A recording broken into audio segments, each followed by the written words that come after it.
Welcome to the Lower Scale Consolidated Live. And with my uh, partner here, Andrew, MrPictovid. Andrew, you want to go ahead and do the introductions, or you want me to go through it with Oh no, you can go right on through the names, Sean. I got my popcorn here, All right. and we'll see how you do with this. Well, I love. Everybody knows that some names I trash, but I learned a lot of names along the way. So tonight we have Stay Loaded, Canadian Railroads, and Train Brothers Railway, and then scrolling down, Dunbar, Nico Corbo. I just seen him today at the train show there in Timonium, the Great Scale Train Show. Slag Cat, Chesapeake in Ohio, and Darren Warren. Scrolling through, make sure I don't. Ken Hoffman, Timothy Kennard, John Sinkovich, and let's see. That catches us up, it looks like, unless I missed somebody. I don't think so. All right. So, welcome tonight to another episode. And Andrew's got a couple things he wants to show us to kick off the show. Yeah, I wanted to show a couple pictures. Vincent Corbo did a high nose GP38 that I had seen, and I wanted to share the pictures with everybody. But he sent me a few build photos of it as well. So you have to give me 1 second here.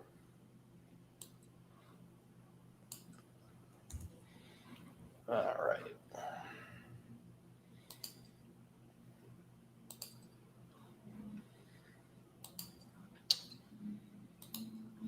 And should be the right one. All right. So this is where he started off at. He had a 3D printed high nose that he did up for it, which, as you can see, is a extrusion based print, as evident by all the lines you see in there. Now, all right, come on here now.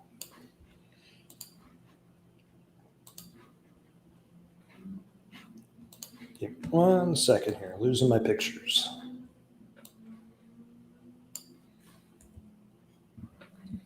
There's a little bit better picture head on it. And I have to say, I was really impressed with his final results on this.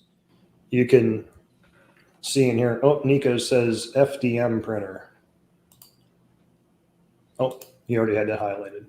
Yes. So you can see in this picture here that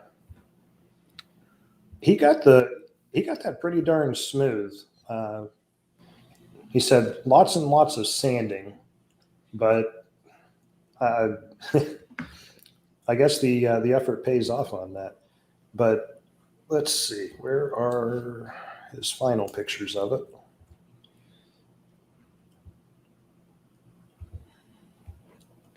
So what do you think, Sean? I think you did a great job. It looks good. I agree.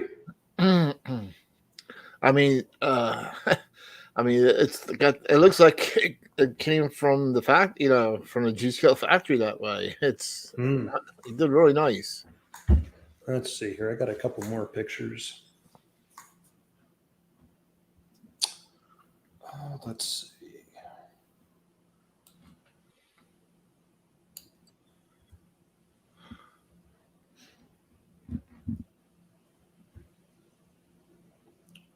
Yeah, I thought it came out really well. Excellent job, Vincent. You did a really, really good job on that. They're saying that they can see the reflection of the picture behind you. I don't know if back behind me. Yeah, not much I can do about that. Sure, you can take it down. Yeah, I don't know if I can take that down or not. Nico says all the graphics are painted on. So I'm assuming, Nico, that you guys did like on the SD40-2, and you did like a vinyl mask and then painted the white and peeled the mask back off, would be my guess. That's a cool process. I would have never thought of that. Wait a minute. How do you know this is mounted to the wall, John? Are you in my room? Were you in here when I was out? Look, And yeah, Nico says exactly. That was a vinyl mask. So yeah, that comes out really nice. And the nice thing with it is you don't. There's no decal film. There's nothing you really got to hide on that. yeah.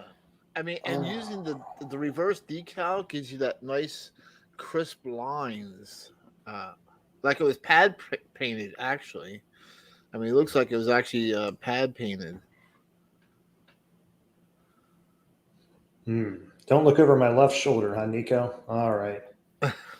John's standing there. I don't want to know. Now, when I go to bed tonight, if John's in there instead of my wife, then we might have a whole different issue. So yeah, very nice. Now I do have some other pictures that I want to show. I need to get those pulled up though, and I'll do that as we're going through the show. I'll show those towards the end of the show. Another one of our viewers sent some pics in. So I believe we have a guest, do we not, Sean? Yes, we do. And that guest is Daniel Peck. And let's see what he's up to. Hi, Daniel. How y'all doing? Hello. Yep, I'm down here in the sunny south while y'all up north. Sound like you're enjoying the great outdoors. Oh, yeah, it was going to work at 7 o'clock this morning, play with the full-size trains, got out of there about 6:30 tonight. Wow. Nice. And for the people that don't know, where were you playing with the full-size trains at? Well, I work at the North Carolina Transportation Museum, so we have a bunch of rolling stock, a bunch of equipment, and a bunch of restoration work going on. Right now, I got 2 UP coaches getting ready to go in the shop, get those fully redone. They're nothing but complete shells, and they gave me a timeline of 1 year to get them done. Wow. So that's everything from paint, windows, interior, floors, ceiling, HVAC, electrical generators, plumbing, everything done, seats in it, kicked out the door in a year. Wow. So, jeez. Oh. And I've been to that museum. That's a nice museum. thank you. Yeah, I mean, I really enjoyed visiting there. I was there and didn't even know Daniel at the time. No, neither did I. And and the museum it's a transportation museum, so there's also if you're a fan of cars and trucks and stuff like that, they even have another building full of cars and stuff. And I really particularly love the tractor trailers that are in there because I work on them. That's what I do for a living. And that red B model Mac that you guys have in that building, I mean that's a nice piece that you guys acquired. And that Mac does run. It does. I always wondered because I see it's got an air chuck on it where it looks like somebody fills it up with air to move it around. But I always wonder if it really ran or not. No, you can't drive it, Sean. That's for the air starter. It runs off air to start it. No way. I love the sound of an air starter. When you start it up, it's air running through it to start it over. Oh. Always makes me think of maximum overdrive when I hear that. So. Mad Max had the air starter, not Max. Yeah, that did as well. Get it right. No, that was in Maximum Overdrive as well, though, the tow truck. Oh, the tow truck, yeah, the tow truck as well. But at any rate, we're not here to talk about trucks. No, we're not. That's another show. Yeah, but at any rate. So, Daniel, let's get back on the subject of trains. And so, tell us how you got into the G-scale part of the hobby. I got into that about, 15, 16 years ago. Moved up here to Salisbury area. I didn't have no room in the house, so I decided to go outside. So that's where it all started. And then started looking at building stuff because I had a fab shop and started making small bridges, and one thing just leads to another. Okay. And so, what made you pick G scale out of all the model trains that are out there? Well, we didn't have no place inside to have it, so I was looking outdoors. I was like, well, I could put a small G scale outside. Well, it escalated very quickly. on my personal layout, when I did the train yard, I actually brought in a concrete truck and we poured a cubic yard of concrete just for the train yard area. Go big or go home, huh? Yeah. Yeah, I wasn't going to mix concrete all day long. I was like, no, I've measured it. I was like, cubic yard, and it's like $80 cheaper. I'm not busting my back, and within an hour, I'm done. Very nice. So, how did this go from the G scale, your involvement of G scale trains, to offering buildings where you're at now? Well, what I did, I really started looking at the buildings on the market, and they're all, well, it's plastic, it's small, and I just didn't care for it. So I was like, what if we take an actual building, scale it up, like an HO model, it's actual HO scale, blow it up to G scale, or take an actual drawing itself of a building and shrink it down to like 1/24 scale and go that route. And then it looks more proportional to the rolling stock, the cars, the layout. The downside is when you start looking at a lot of these buildings, they eat up some real estate. They're huge. I got a passenger station in the driveway. The sucker's over 5 feet long, but it was done off a set of Southern Railway prints. Nice. So, I mean, that's where I went with this stuff. And then, of course, I think a lot of people have seen the coal mine I recently done a 4 of those, kicked those out the door. And then I got something I want to unveil that each y'all take a look at. Something I've been playing with the idea in the woodworks and finally got around to doing it. So we're going to let that be a surprise later on. Okay. And I don't know if you want to make the announcement now to let folks know to stay tuned for later, but I figured I'd let you do that. Well, I'll let you all go ahead and announce it for me, what we're doing tonight. We're going to have some fun. Okay. All right. Well, Daniel's going to do a giveaway on, it's the speeder shed that you did, correct, Daniel? Yeah, we're going to do the speeder shed. Okay. Did you have a picture of that queued up? Yeah, I got a little picture I'll throw up here for you. All right. Let's see. Okay. And that is all aluminum, right? All aluminum, 125, welded up, ready to go. Very nice. So here shortly we'll start the clock for that, and we'll have you put a hashtag in the chat to enter. We'll let you know what that'll be here in a little bit, but right. So if you guys want to win this building, you gotta stick around. yeah, Yes, you do. If you don't stick around, you can't win. You gotta be present to win. yeah. And the thing about it is, you all don't have to pay for shipping. I'm covering the shipping costs, and it's going straight to you for free. There you go. Totally 100% free. Now the one stipulation is, of course, the lower 48 United States, because Daniel doesn't want to spend a fortune shipping internationally. Yeah, I can understand that. Yeah. So. All right, John there got a question. Have you ever measured an actual building? Well, I haven't gone out. I mean, yeah, I've gone out and have measured actual buildings like at work. A lot of times there's a lubritorium I'll show you some pictures of. I actually did off the set original blueprints from the 1950s for the base model. So I've gone that route on a lot of this stuff. I actually grabbed a hold of the original prints to make the building. Okay. Now, Dunbar says he can't fit an SD70 in that, though. But I'm sure you have something in SD70. Oh, well, let's just throw this up here just for fun. I got something here. You say throw an SD70 in something. Let's see here. Which way we want to go? Yeah, I got something right here we can throw an SD70 in. There you go. You want to throw one in? There you go. Your engine shop. That's nice. But that's not part of the giveaway. No, you can have that, but your SD70 will fit in it. Now, what happened was this is actually a mess up. Messed up making the big roundhouse walls on the end. So what I did is turn around and used it to make a little engine facility. That's nice. And then the end of it Dunbar says sold. looks like that. And then if you want to look at the HO model, give you more of an idea. There's your HO model of it. Okay. So it's pretty close. So you're actually using HO scale and scaling it up. That's a pretty cool idea. Yep.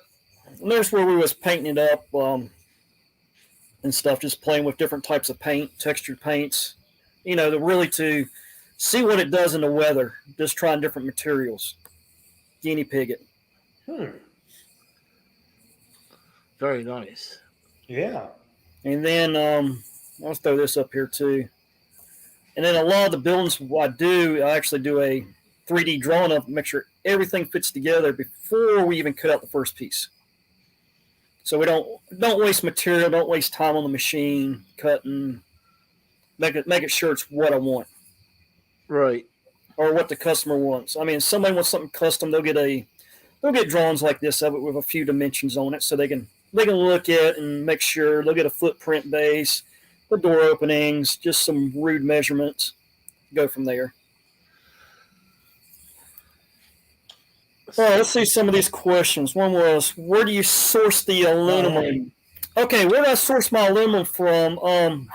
I'm over here in North Carolina area in NASCAR country, and we got several big aluminum supply houses. So the supply house is here. I can call up on a Monday at 12 o'clock. Tuesday morning, I have an 18-wheeler showing up. Oh, wow. So we don't get the material from Lowe's or any place like that because it costs you a fortune. So when I buy it from a wholesale distributor, and it gets truck freighted in. And then Nico's asking SolidWorks. It's Solid Edge is what we use. And then some stuff I do use AutoCAD, Autodesk. Oh, okay. So it just depends on what I feel like doing. Some things I'll do in Autodesk is quicker than some things I'll do in Solid Edge where I want to actually piece the stuff together. So did you want to take us through the process of how you... Yeah, we can do that. Let's have a little bit of fun with the newest thing we got.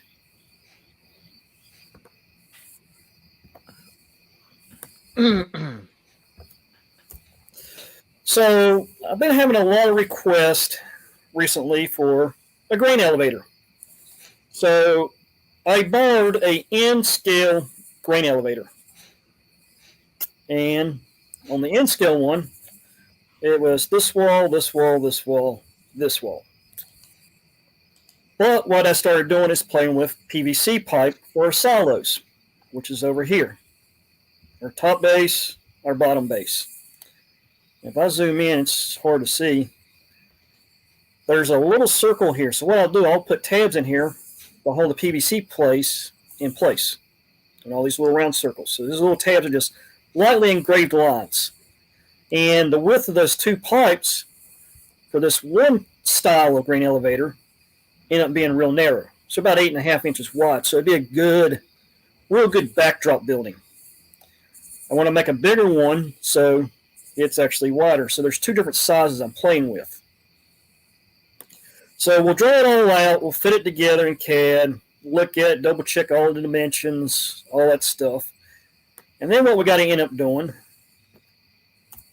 we got to go to a G-code software. So basically I take all the stuff, put it in there, and I tell the machine which side of the line to cut on, what size my cutter, how deep to go, how fast to go, how fast I want to send that spindle going, if I need to put tabs in it. So these little square box you see here, right here around this piece, those are little tabs to hold the big piece in place so when it cuts it out, it don't kick that part and break a cutting bit. Because a cutting bit to do this stuff is about $45 to $60 a piece. Wow. So a 4x8 sheet of material is over $200 right now. A bit's about $45 to $60 a piece, depends on what style of bit I'm using. So I really don't want to ruin a sheet of material, nor do I want to bust a bit. Yeah, So I we understand that. So we put a bunch of holding tabs in there. Then you got to turn around, cut the tabs, clean the tabs up with a file, and it gets a little time consuming, but it saves the bits. The machine we use, there's two ways I do it. Either I'll use water jet, or this is actually in my shop here at the house. This is my own personal CNC router table. It does a 4 foot by 8 foot area, and then if I need to do something bigger, I got a 6 by 12? No, it's 7 by 10 sitting across town. Oh. So if I need to use a bigger one, I got a friend's shop. He'll let me use his, and sometimes he'll send me some of his stuff to do that's complicated he don't want to mess with. So we get the basic drawing. We send it through the CAD/CAM software to write the G code, which that particular building's about 3,000 lines of code. So each line is a X, Y coordinates, Z coordinates, where to send this cutter. So might be a little bit boring, but that's what the software looks like when we go run it. And then if you look in here for this particular cut, only thing we're doing is just cutting those light circles on it. Is 140 lines of where to go. And starts with number 1. And you just got to pay attention to what these lines are, what it does, your Z stuff, and just look at it. You know, it's funny to see how advanced CNCs actually got, because my dad was a machinist years ago, and the CNC machines he used actually had punch holes and blue tape and told them X, Y. And if you messed up one little punch, you take the whole tape and throw it away. Yeah. Sean, I ran a paper tape machine. Oh, you did? I did. Oh, I did not know that. Yeah. Yeah. When I started, you kind of get the least desirable job that the other guys don't want. So you get the old machines. It paid the bills though. Hey, there we go. Yeah, that's a cut. I mean, that's.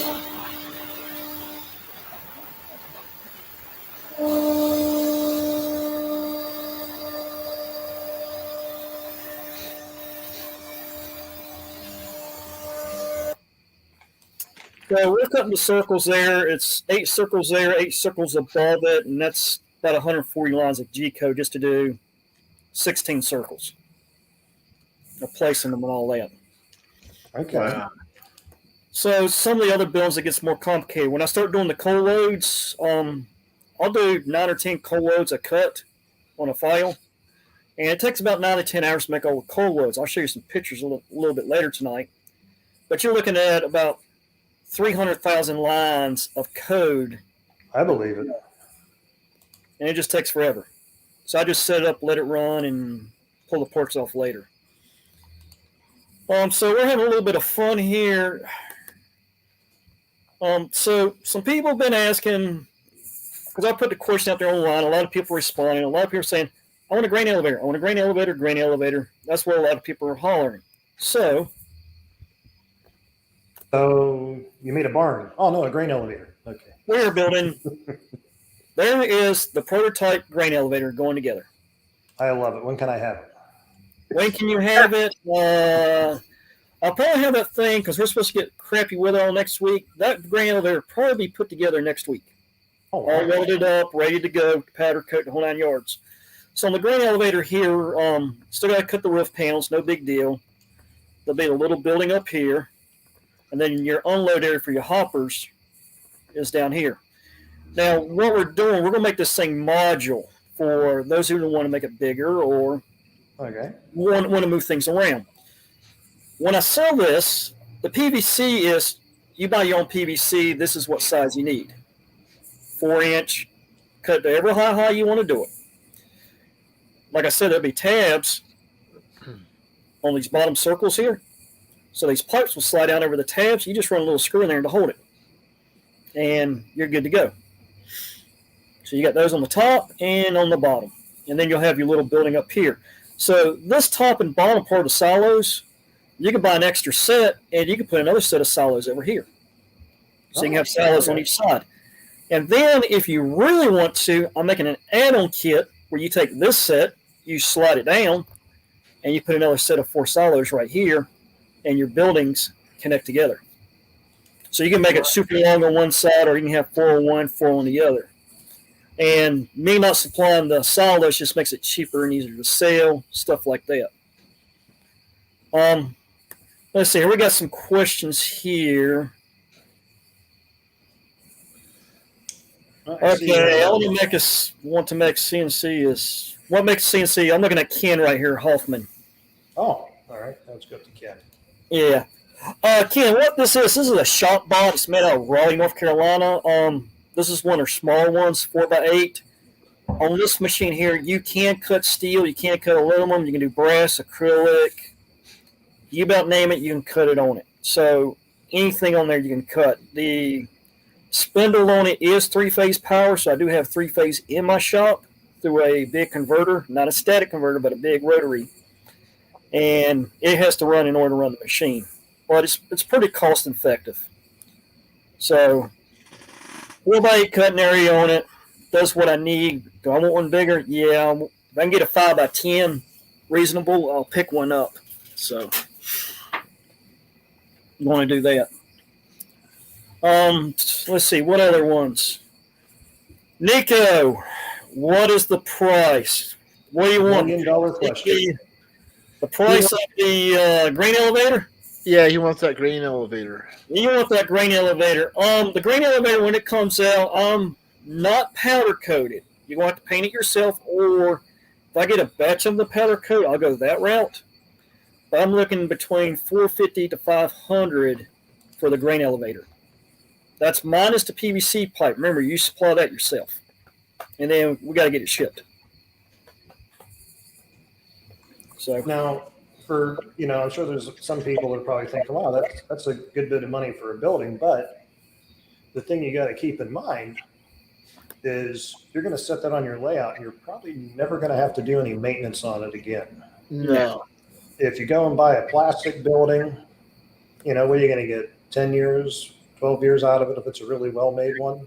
Even if you make one out of wood, it's not going to last as long. This is out of aluminum, so it's not going to rust. It's TIG welded together. I mean, the building's going to outlast you unless a tree falls on it or a truck runs it over. I'm going to show you the picture of the roundhouse later, and I actually had a 2-inch oak tree smack it. Oh, man. And I'll show you what it didn't do nothing to it. Not only that, but aluminum's not cheap either. No, aluminum's not cheap at all. I mean, that's the thing. Steel's a whole lot cheaper, but if you scratch it, it's going to rust. It's hard to get powder. You cannot get powder in between the layers. And if you get moisture in there, it's going to start rusting. Powder coat will peel off, paint will peel off. The aluminum's not going to rust. I mean, you get water rust, but it's not going to affect everything else.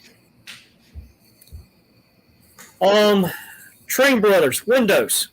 Yeah. Right there is how I do my windows. I'm going to show you some other windows too, since you brought that up. I was looking at the cost of windows. They're ridiculous. I go to Grant Line, $7, $8 a window for 1 or 2. That adds up a lot of money. So I was like, I got to build me a cheap window that's going to work, look good, 5, 10 feet away, because you're not going to see the detail real close, that far away, to be honest. And it's outside. So I started drawing out my own windows, routing it out. So what I'll do is paint the sheet, whatever color I want the windows to stay, take the router, cut out my windows. That leaves me my glass, but the color will leave little cut marks in it so it looks about frosted. And then I'll do a little flange so you go in behind the building and you stick it in from the back side to hold it in place. A good example of some of these other bigger windows is right there. So you got your little windows here. Here's your flange going all the way around. And then when you pop it in, looks like that. Oh, wow. That looks good. Yeah. So for me to make that, let's say that particular window there, I got a whole, not counting the CAD time, but the cutting time takes about 9 to 10 minutes. And I got a finished window. So I can take that, put those in there, stuff like that. And that looks like an actual window that a real factory would have. Yeah. There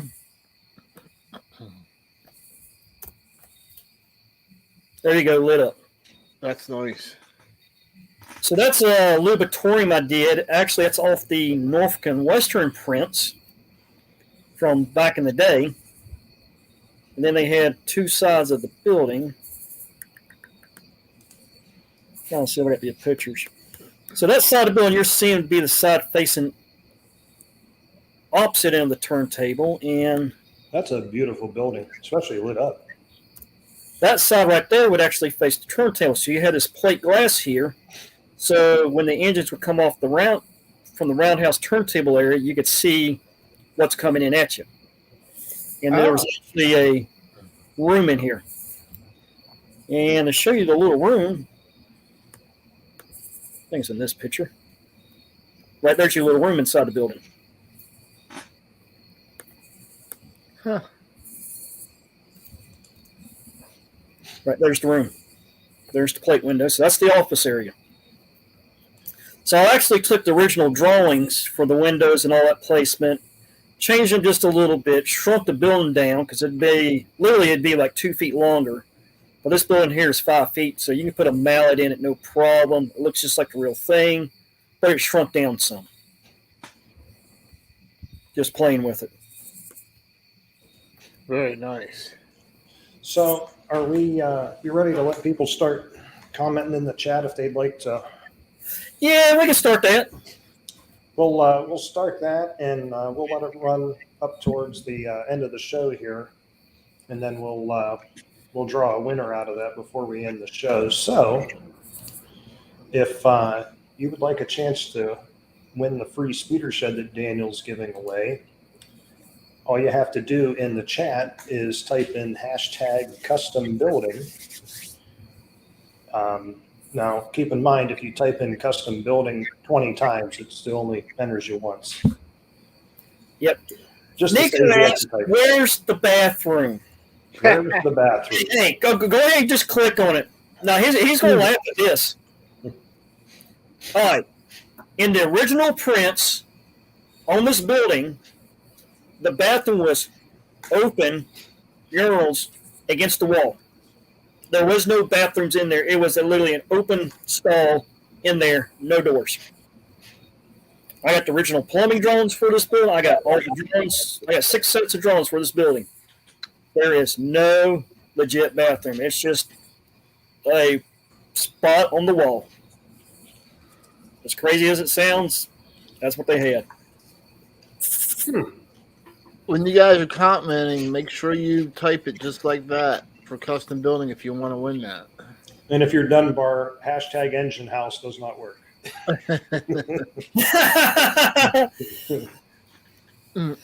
Yeah. So if you're looking like this was a lubritorium, so the steam engines would come in here, get everything lubed up, all the grease points, lube points, when it came out of the turntable, out of the roundhouse for heavy repairs, go through here, get it lubed up, and then to the cooling tower, and then to the main line. So, pretty neat little building. Very nice. No Dunbar, #grain silo does not work either. I give you fantasy bonus points for creativity, though. Oh, yeah, I like the creativity. It's pretty funny. Let's see here. However, if you comment #Dackman, he'll take you out to a free dinner if you're choosing. No, I'm just kidding.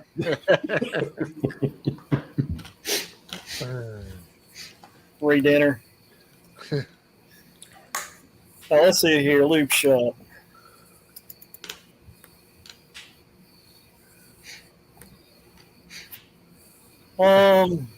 Just to give you an idea, there's the original drawings. One of them. Oh, wow. Legit blueprints. Yeah, very hard to read. Where the name actually came from. Yeah, so these. Those are even worse when you try and photocopy them. Oh, yeah. So there's the interior roof there. Wow. Let's see if I can get a better picture.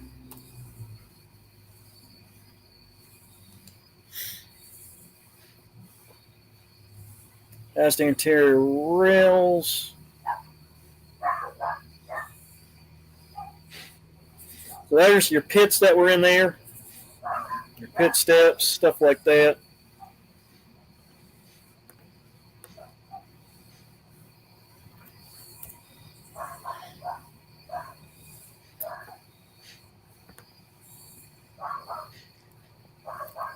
So there's your floor plans. There's your end drawings for your doors. There's your interior wall here. That's a good question. So there's a lot of details. Nico was asking if the official blueprints still smell like ammonia. These are actually copies of them. I actually got these from the Historical Society, and you can go online and get them through there, a bunch of different prints and stuff. Oh, interesting. So that's where I get all that from. Let's see here. What other questions you got? Hold on 1 minute here. Ken, you got to put your words together like that for it to count. Yeah. Put it all together. Custom building. And hopefully for Dunbar, hashtag bait beckon sale works out for him. Dunbar. What did we do without you last show? All right, so how did all started? This is my test piece. That was actually building number 1. And that's out of aluminum? That's all out of aluminum, everything on it. Trusses underneath it. So we did a lot of R&D on that. We played with powder coat. We found out yellow powder coat fades real bad after being in the sun for now over 10 years, which this building's over 10 years old. Trusses all on the inside. I got some more pictures of it while it was getting welded up.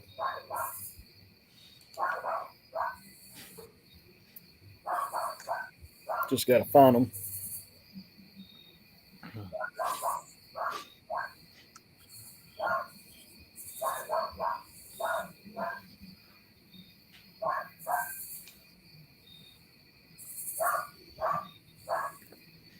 There it is. So that's actually underneath the building.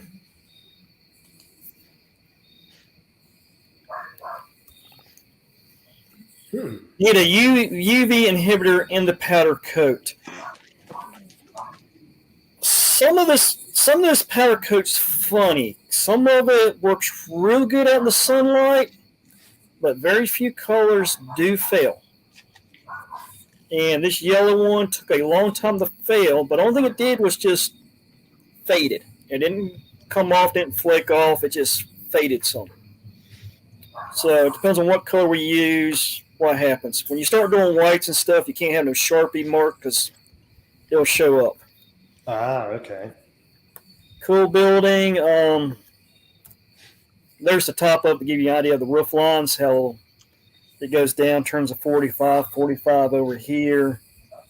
So it's a pretty neat little building. So when you go to go ahead, Sean. Oh, yeah. So when you go to make these buildings, I mean, you're not starting off with aluminum right away. You do a mock-up, correct? That's the exact question I was going to ask. Oh, sometimes I'll do a lot of times now I'll do a mock-up because it's cost of materials getting very expensive. So I do a mock-up. So let's see here. We did a whole batch of coal mines a while back. Two of them went to Ohio, one to Tennessee. I got one literally right here beside me. It's going to Raleigh. So we'll do a mock-up of chloroplast. You know, the yard sale sign stuff. You see your political sign stuff. So a 4x8 sheet of that's like $9, $10. I'll cut it up and make a mock-up and see if it fits together real nice. Look at it some, might want to change this, change that. And then sometimes people will buy the mock-up because that's what they want. Or sometimes it just gets scrapped. So that particular mock-up there, somebody actually offered me money for it. I'm like, okay, gone, sold, get it out of here. They were all happy as all get out. So that's all that matters. And then we're going to use it on the interior layout. All right, do you have a website or a listing of all the products you make? I got a Facebook page, Daniel's Custom Products. I've started working on, adding stuff here and there. Website, I don't have time to keep it up. I mean, I work full time during the week, 5 to 6 days out of the week, and then come home at night, work on this stuff, and that route. Now, I'm going to show you some turntable stuff here in a little bit. You do have the Facebook page for your stuff, right, Daniel? Yeah. And I believe I have that linked in the description of the show. Mm-hmm. The turntables are now, I used to build them here, sell them out to the general public, but now all the turntables are actually going to railclamp.com, which is split jaw. So you'll be able to get those through split jaw. The reason we did that was he deals a whole lot more shipping than I do with his parent company he owns down there. And it's just going to make shipping a whole lot easier for the customer. Where if I got to ship it out here, it's going to cost a fortune. He ships it on a daily basis, probably, I won't say a full U-Haul brown truck a day, or close to it a half. So he moves a lot of stuff with his company and with split jaw. So the turntables are going to go directly out that way.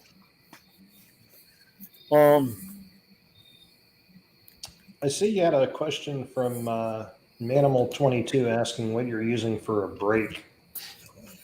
What I'm using for a brake, sometimes, well, a lot of stuff I've been here in house. I got a 16 gauge 10-foot brake sitting in my shop. And then I got a 4-foot box brake sitting in my shop. And then if it's something really heavy duty, I got friends that have CNC press brakes, which I can go use theirs. But 95% of I've been on my own equipment here at the house. Oh, okay. I mean, I used to build race cars here, so I still got all my equipment. Oh, okay. All right, Ken, is all the products on the Facebook page. I'm slowly adding them on there when I get time, and when I come up with new buildings and stuff, I'll start throwing them on there and go that route. All right, then you got a question down below there, Ken. Who is the new owner of Split Jaw? I'm not at liberty to get out last names. Well, I think he's going to be on the show here pretty soon. Yeah, it's going to be. It's probably going to be like mid-January. He's going to come on the show. He's got kind of a full schedule, but he is going to be one of our guests. I think it's like the middle of January. It might work out for him. Yeah, and I really don't want to put the name out there just because of stuff. But I will say it is based out of Atlanta. I've been to the factory. I've seen how stuff's getting made down there. I've had the raw parts in my hand. I've seen the machines running. And right now, keeping up with orders, he's having the machines running 2 shifts a day, 5 days a week. I mean, it's down there just kicking out the split jaw parts. Then they got to be tumbled, cleaned, hand assembled, hand bagged. I mean, it's a big process. I mean, but he's doing it. Yeah, so stay tuned, everybody. We'll have him as a guest on our show in the future. So you'll get to meet him. Why is it such... Okay, getting calls for bridge clamps. Actually, me and him did talk this morning. We both were chatting about other stuff. Bridge clamps, there's actually 250 bridge clamps coming off the machine, he said, right now. And, I mean, what he had already made is already sold out, so he has another 250 coming off. And then it's going back to the regular clamps. And just to address Dunbar, just mainly because, you know, I don't believe it's listed on the website who the owner exactly is. And I don't know if that's supposed to be out there right now or not. So we don't want to be the ones to make his phone start blowing up or something. Yeah, it's just, just respect with him. I mean, he'll let me know some stuff coming out, and he gives me the okay to say if I'm down there at the factory to post pictures of stuff getting made, I got to get his approval because the stuff he does down in the rest of his shop, you're not allowed to go back there, see, look at, or nothing. It's electrical space and it's electrical components, high-end stuff, high dollars. So. And Kyle, I'm sure if you'd like to pay Daniel, he could. Do you make a Pennsylvania Railroad MG tower? Let's see here.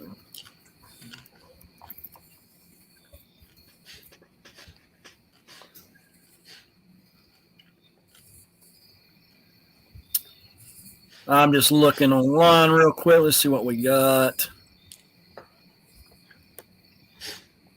You know what's nice with the wildlife chirping at night down there, Daniel? It drowns out the tinnitus I have in my ears. Okay, you said the Pennsylvania MG tower. Let me show you. Could I do it? Yes. If I get a lot of people that want them, it makes it better. So what you're saying is Kyle could order a couple and give them away as gifts to his friends. Hey, I'll take a tower, Kyle, if you'd like to give me one.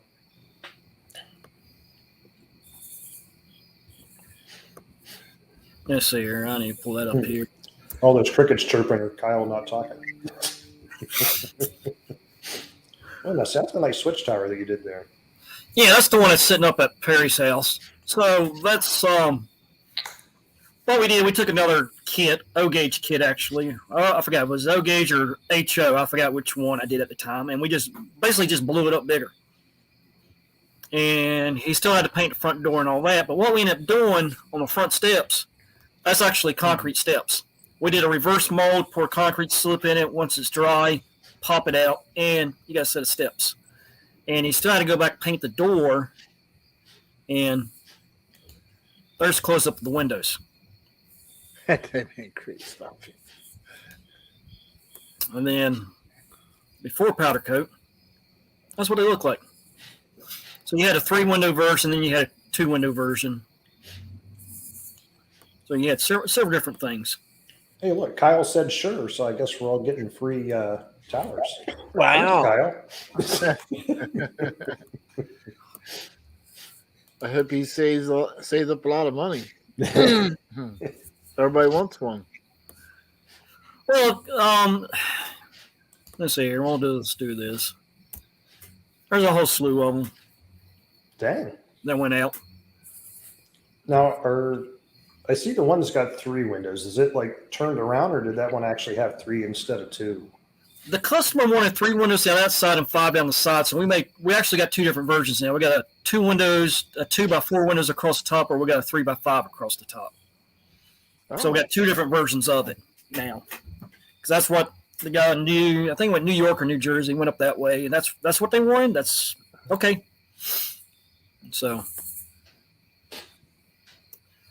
any thoughts of milling textures, bricks, or blocks? I have entertained the idea. It's a lot of drawing. It's a lot of code to do for that. It's a lot of placing your material right on the sheet when you go to cut it. So you got to be very careful doing that. I have played with the idea. I got a bunch of it here. We're using the Corian countertop material for like tunnel portals and for like downtown buildings. So I'm playing with that stuff. Trying to get it, trying to get something different out there and something to play with. So, Kyle, you need to re-enter your hashtag. You spelled it wrong, or else it won't. Yeah, you got to spell it wrong. Well, we're not going to beat him up over that. But he's got. What I'm using though to actually collect his hashtags, if it's not spelled right, it's not going to accept it. Exactly. Because for me to actually sit here and try and remember who I'll enter that in, StreamYard has a nice feature built into it that I just put in what the hashtag is, and it collects it as people enter it in. Right. So you guys got to spell it right because the computer is picking up the comments. There we go. All right, so we got that stuff. Some other buildings. I got a big passenger station. I'll just throw this up there. This is the big one I'm working on slowly. That's just some of the truss detail we do. Oh, wow. And all that's what we end up water jetting out. It costs quite a bit more to run a water jet over the router table. So some fine detail like that's water jet, but it gets pretty pricey quick. Because you paint on a machine, depends on which shop I go to, anywhere from $150 an hour to $200 an hour to run the machine. Wow. Because I consume wear and tear on the equipment and all that. That's crazy. Yeah, those trusses look really nice. Yeah, they do. I mean, it really adds the detail to see all that underneath there. And those are actually welded in. And you can't see the welds. They're all welded on the back side. So it has a little pocket those trusses slide into. Oh, okay. But Very inside nice. the wall, they're spot welded on. So you don't see nothing on the outside. Very nice. Now, if somebody wanted to, they could. I mean, you already showed a few buildings, but I mean, you could easily light these things up. Mm-hmm. Yeah, and actually, I think you got one of. I've got one of the mine actually lit up. Yeah, throw that up there. Well, you have to give me 1 second to retrieve it here. Well, wait a minute. I got that switch tire lit up. Oh yeah, there you go.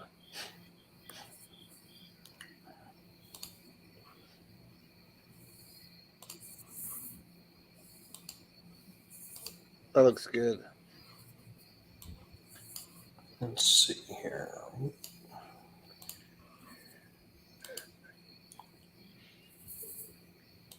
Let me make sure I put this in the right spot. There we go. All right, let's see here.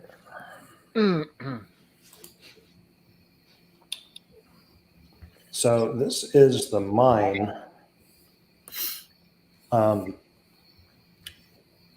And I gotta say, it looks pretty phenomenal at night. Perry that did this on the one that he got actually used solar lighting to do that. Oh, So okay. he doesn't even have to worry about, running power to it or anything. He's actually got a little, the actual little solar panel is off to the side of the layout where it gets good sunlight. So I think it looks really nice. I mean, Andy's never going to have to do any maintenance on it.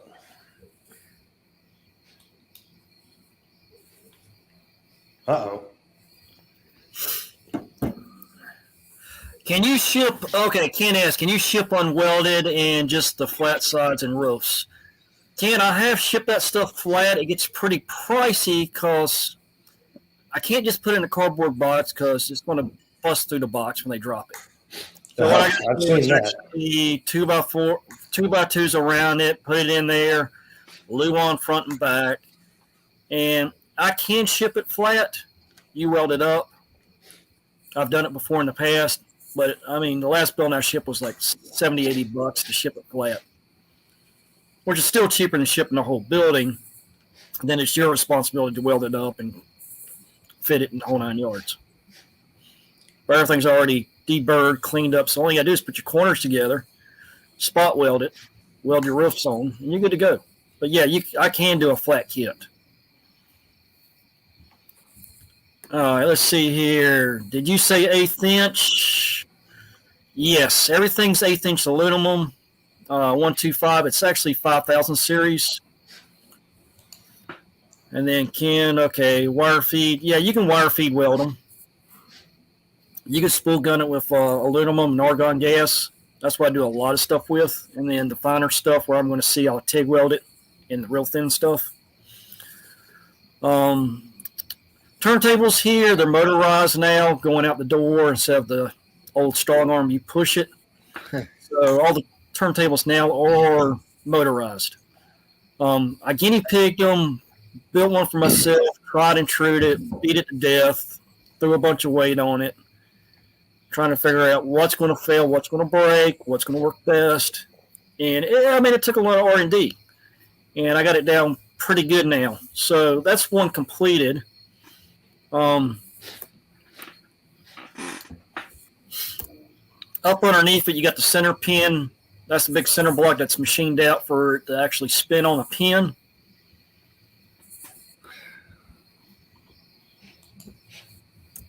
And there's the pin in the middle of the turntable.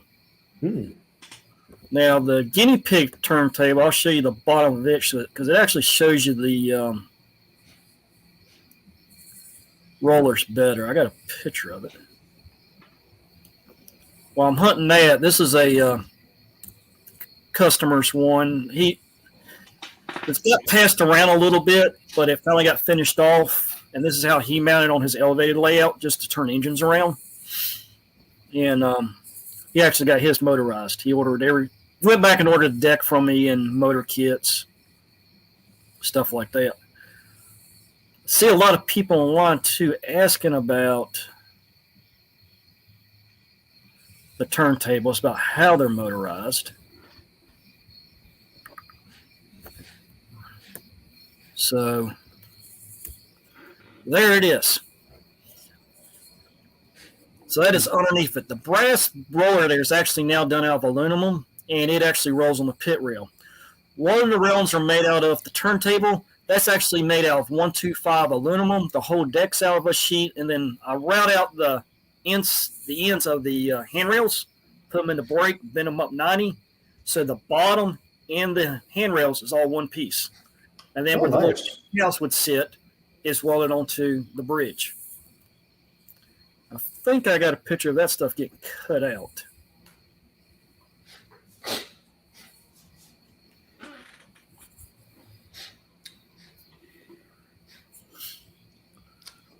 I was waiting for Dunbar to try hashtag turntable. There's your turntable decks. Okay, Nico, you asked, right there it is. There's the bottom. There's the handrails. It's all one piece. Of course, you see how much mess I make in my shop when I got shavings all over the floor and everything.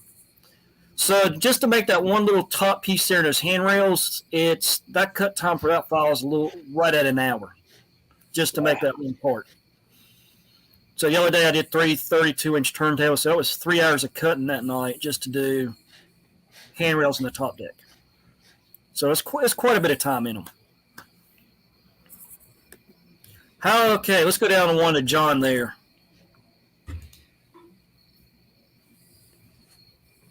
How do the turntables hold in the elements? That white stuff that certain people like. Okay. He's talking about that snow.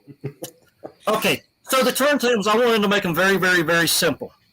How simple?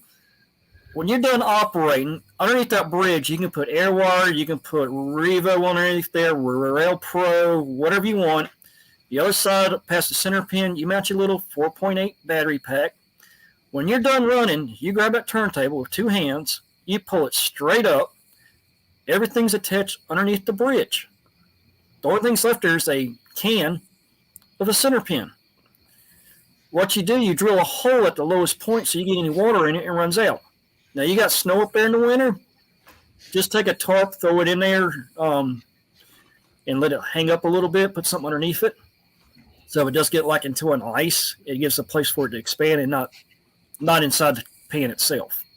But it holds up real good. I have turntables in South Carolina. It's been out there 10 years now. I'll show you a picture. I was down there about 2 months ago. It's still on the ground. It still works. And his is manually pushing. He's never took the bridge inside. I went down there and literally dropped in on his house and see him and spun the turntable. So it's pretty neat. How do you do the indexing system? Let's go down here to John again. With the motor drive system I got in here and designed and got everything worked out, if you could have hooked up to AirWire or Revo and all that, it actually goes so slow, it's not even funny. And you can index it by eye very easily. So it's real smooth. It's real smooth operating. When I took it to the guys down there at Split Jaw, I basically had it in the back of a pickup truck, and I'm like, here's the controller. operate it. So we set it up outside in the parking lot, literally, and he ran it, and he's like, this thing runs smooth. It's slick. So there's some pictures online. You can see where it's actually operating. If you start looking underneath some of the Facebook groups, there is pictures of it operating on there. Dunbar, so you're flooding while you're spraying. I think he's asking if you have issues with the pit flooding. Do you put like any type of drainage holes in them or anything? I let the customer put a drainage hole in it. So when you order these things, I'll tell you, once you get them out, put a little bit of water in it, find your low spot, drill a 1/4-inch drain hole over there so the water drains out. So. And I see Manimal 22 is asking if you were using a stepper motor or not. No, we're not using a stepper motor. We're using a regular DC motor, gear reduction. That motor is actually geared down to about 22 RPMs on 24 volts. So it's a very slow motor. And then the roller on the end is actually 1-inch diameter. So you take that 1-inch diameter and you're so far out, you do the calculations on 14.8 volts wide open. It's moving slow, but it ain't moving real slow. But when you start slowing it down, you can really fine-tune stop it. So it sounds like it's heavy duty enough to hold like a die-cast locomotive. Mm-hmm. Okay, Dunbar, South Carolina, always flooding. I think you know. I think it means the real turntable with the. Is that what he's talking about? You're looking at Dunbar. You're looking at the one down in Greer, South Carolina. That's the one area I know where one of them is sitting right down there. I actually got a picture of it. I know the one down there, he does not have drain holes in it, and it does flood and full of crud and water, which I kind of like because it gives me more wear and tear. See what's going on. Oh. Trying to see if I got the picture of it, which I don't right in front of me.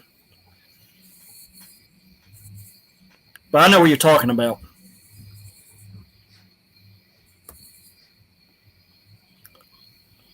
Very nice. So that's the elevated. That's the elevated. So after you cut that all out with the CNC router table, Daniel, do you have a lot of time that goes into deburring the edges and everything on those? On those, what I ended up doing, I didn't leave little pieces in the center because it was taking too long to deburr. So what I do where the handrails are, I make that to 100% chips because it's quicker that way. I don't have to sit there and file it all night long, deburr it. So then what I'll do is just take a DA sander, hit it with about 180 grit on both sides, and then spot check all the way around. Then I got my holding tabs around the whole perimeter, knock those off, clean those up, and then put them in the brake, bend them 90, and then I'm good to go. Oh, okay. Let's see here. I got one picture somewhere right down here. We had a live steamer sitting on a turntable. Here it is. Yeah, this is going to make some of y'all. Yes, that is the MrPictovid Brass J. That has quite a bit of weight, and that's on a 60-inch turntable, which I do not build too many 60s. Don't like to because you got to do it in 2 halves, and it takes a lot of structure underneath to keep them flat. And those you do not rush to weld up because it's so big. You start developing heat in it, they'll warp the metal really quick. Oh, okay. So those turntables are not the funnest to build.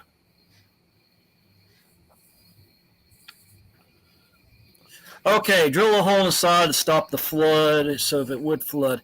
Believe it or not, at work we do have a full-size functioning turntable, which I have to do maintenance on quite a bit, and there is drains in the bottom of the turntable. These particular ones here, when I tell the customer when you mount them, find the lowest point, drill the hole over there, so water runs out. And I always tell them drill underneath the rail area so you don't see it. Because that rail just sits in there, it's rolled, and you can pull it straight out. So that's the big turntable. So how are you creating the rail inside of that turntable? So what I'm doing, I'm actually taking a piece of USA Trains or old aristo-craft track, run it dead center of the table saw, split it in half, and then roll it through a train roller. And then Oh, get it to fit. Oh, okay. So it's a piece of rail. It's the best way I figured out how to do it.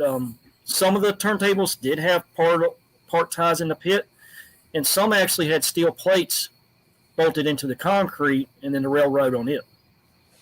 So there's several different ways they've made the turntables in the past.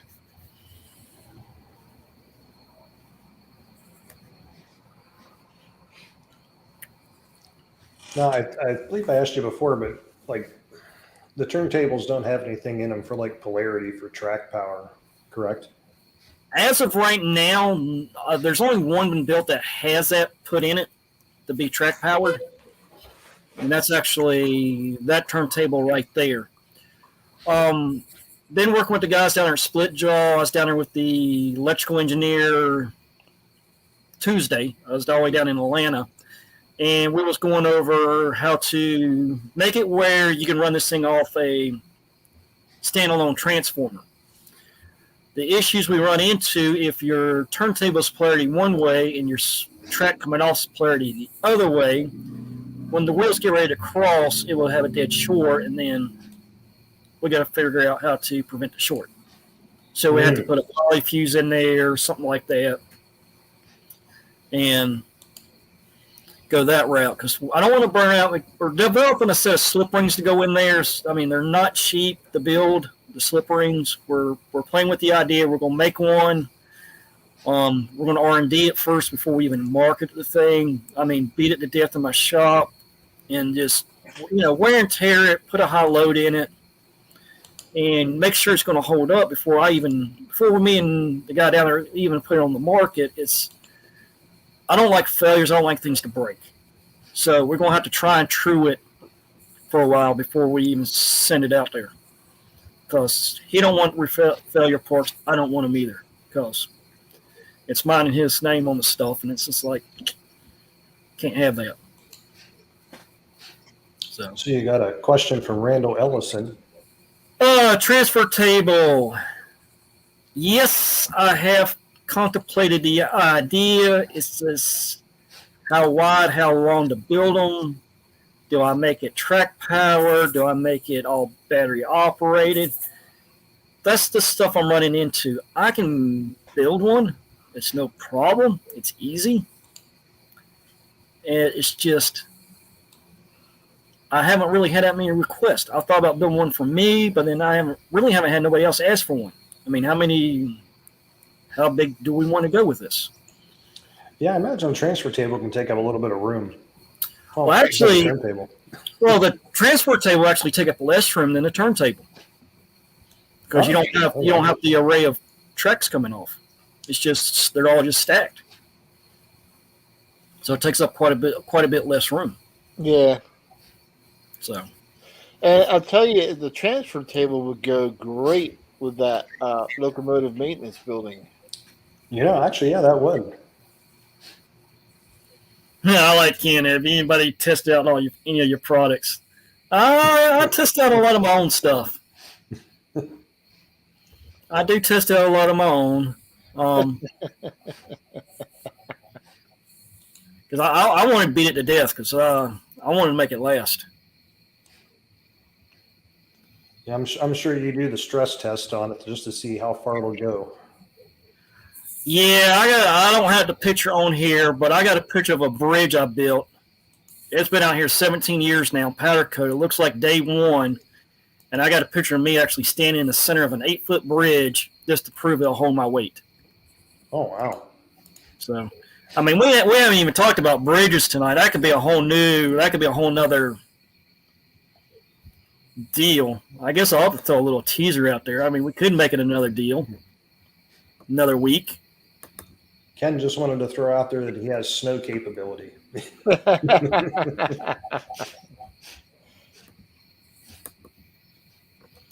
Let's see here.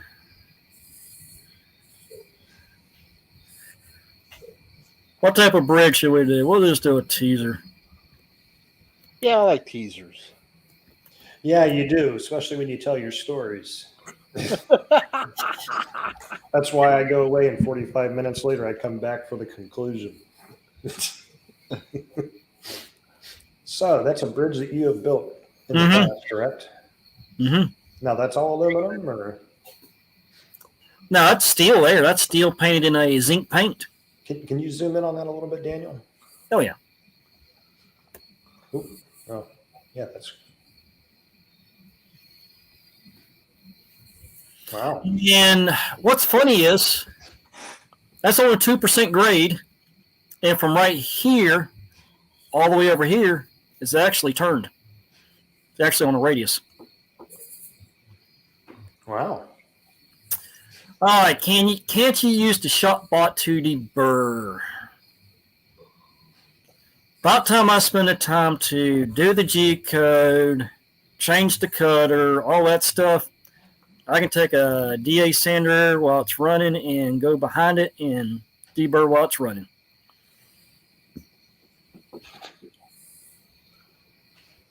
So.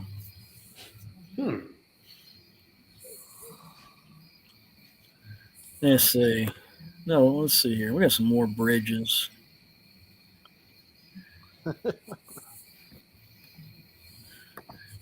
There, y'all don't see too many pictures of my own back layout area because I just, I like keeping a lot of my stuff just, private mine, but I'll give you a little snippet. Oh, can you zoom in a little bit on that, Daniel? Oh, yeah. Now, is it painted or is that just weathered steel or? That is a rust color powder coat. Oh, really? Mm-hmm. I like it. It's a brown with a little black texture in it, and what's neat about it, you don't have to I don't grind all the welds out of it. I can leave just a little bit behind, and it hides it all for you. So it works really good at hiding the stuff. And that's some of the first bridges I did there. And then in front of it, that's just a simple drop girder bridge with pier here or pier here. Then it's anchored here and anchored over here. And that's all made out of steel too. Oh, okay. I can walk, believe it or not, I can walk across this whole bridge, across that pond. It ain't going to give. I can walk across this. It's not going to give. And then we made I don't know how good I should zoom in. We actually made a mold to pour the concrete piers. Wow.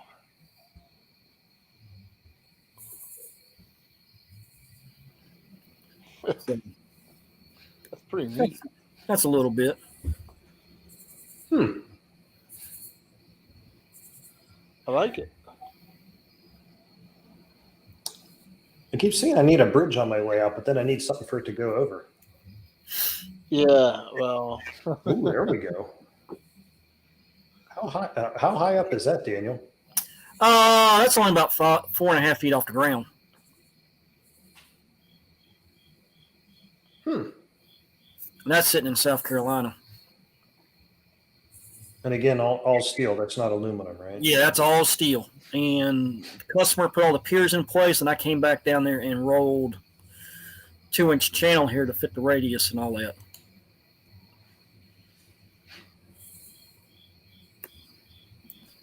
I like this to protect Daniel's privacy. Nobody's seeing any of this.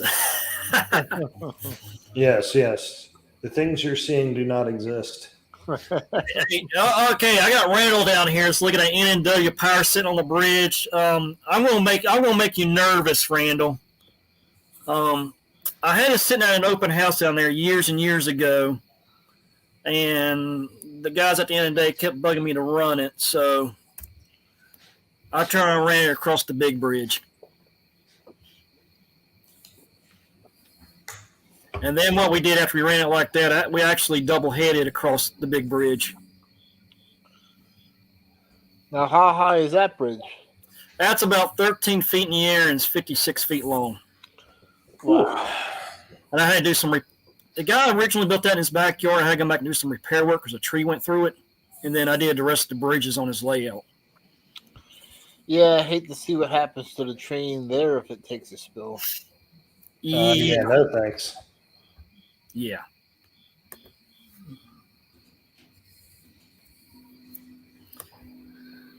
And then because we like some N&W power, there's a little double head action. Ooh, Now that looks like wood. That's not. It's all steel. really? That's all steel construction. And that's kind of been my one issue with, wood trestle benches. I mean, obviously, if you make them right, they'll last a while, but, that actually looks really good. And I wouldn't have guessed that that wasn't wood. And that'll last for quite some time. Mm-hmm. Yeah.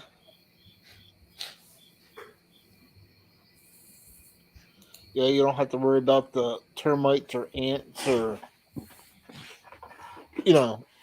stuff like that getting into it.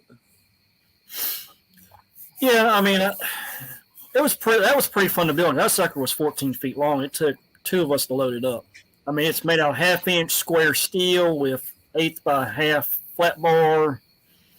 And here again, it's on a radius and it's on a grade. I built it up here, hauled it 2 hours down the road, and I was only an 1/8 inch off when we went to set it. So not bad.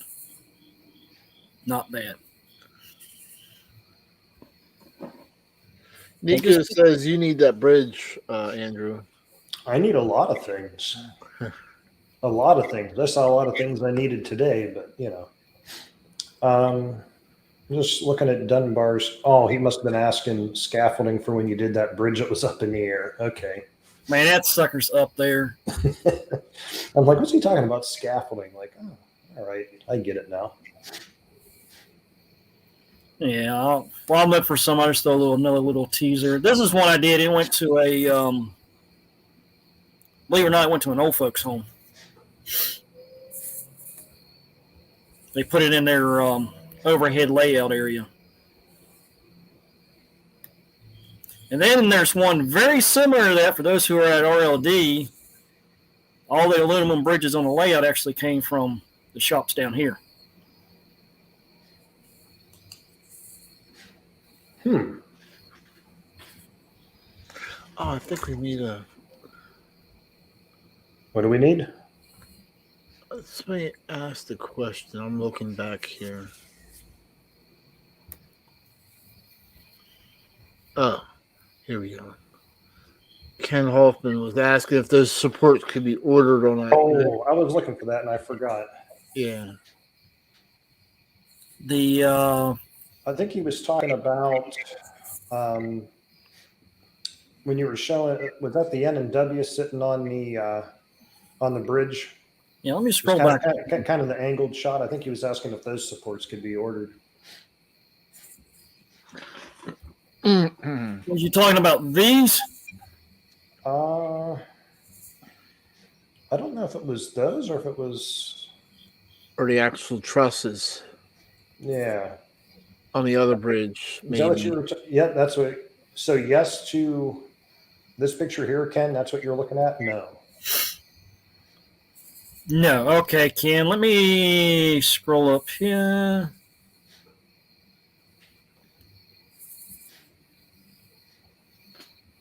I think it was the angled shot of the Malay. You mean those? Angle shot. Yeah, he kind of says angle shot. It was the picture you were showing, and then you said you were going to make Slag Cat nervous, and you showed him the other picture. Oh, the big tall ones? No, Ken says these. Oh, okay.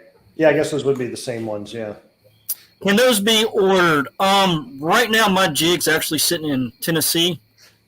The guy wanted to borrow it, and I told him, says, yeah, you can borrow it, but you can't sell off of it for his personal layout, because I built a big, long trestle bridge that went to Sean Fields, then Jamie Roberts got it now. He's going to put it on his layout, but he wanted some more trestle bends. And I still had the jig to make all these. So he actually drove all the way down here, picked it up from me, and drove it back to Tennessee to build those trestle bends. So once I get that back in hand, I can go back and start building these again. The problem is when you order stuff this big, I mean, these things get big, bulky, quick. Then it becomes a problem with shipping. And then do you come down here to pick it up, or do I meet you halfway? It just depends on where you're at in logistics. Because, I mean, a lot of this stuff starts getting big quick. So.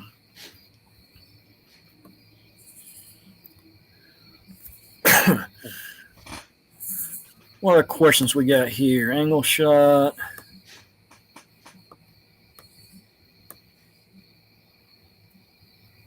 He says, Ken wants to know if he can get on a waiting list for the jig.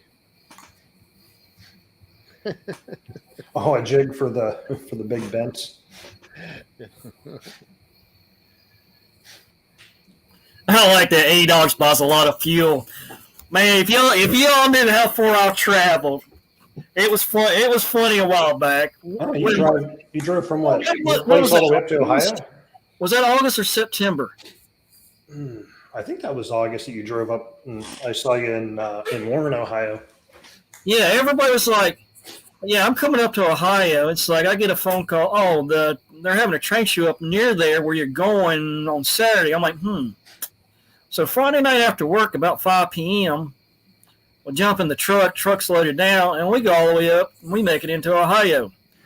First stop early Saturday morning, I go see Perry, go drop off a load. Then we go all the way across state to the train show. Then I run into Andrew here. He's like, "Man, I thought you was joking. You was driving all the way up here from North Carolina." A lot of people thought I was joking. Nope, I showed up. Yeah, it was about, 2 o'clock, rolled up in there. Yeah. But yeah, I it was about 2. Yeah. But it's pretty good. I mean, it was a good show and all that. I enjoyed it. Yeah, they're hoping to do it again about the same time next year. Mm-hmm. Seemed to have a really good turnout out of everybody. Everybody seemed to enjoy it that came. Kyle's got a good question. He wants to know, what's the favorite building you've made? Man, I got so many. Well, what's your most favorite one out of all the ones you make? What one do you like the most? I don't know. They might be asking a parent which one of their kids is their favorite one, Sean. Let's throw the monstrosity up here.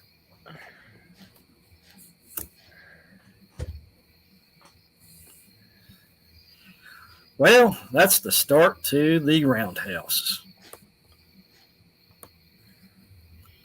And just how big is the roundhouse? That is sitting on a 5x8 trailer, and it will not even fit on the trailer. Wow. That's the first 10 bays of the 40 bay roundhouse.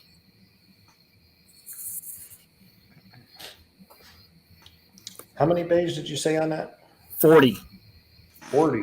And yes, I have enough stuff to fill up 40 bays. Jeez. Do you have enough track to do 40 bays? Okay, everybody laughs. Okay, so the funny thing is nobody's done a roundhouse this big. I was like, man, I got to build one. So this is model close to the Crestline one that's now been demolished. So not really that big. Okay, let me put it in perspective. It's 22 feet across, and from the center of the table to the very back wall is 11 feet. 370 feet of track roughly to fill the roundhouse. Oh, wow. So how many layouts got almost 400 feet of track? Well, that's just in my roundhouse. That ain't including the rest of it. So it's huge. I see Dunbar had asked if you were going to do the East Coast large-scale train show next year.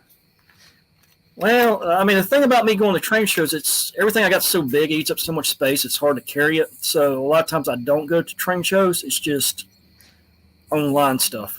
I mean, do I like going to shows to buy stuff? Yeah, now and then. But the coal mine, for instance, 2 of those in the back of a pickup truck. The pickup truck's full.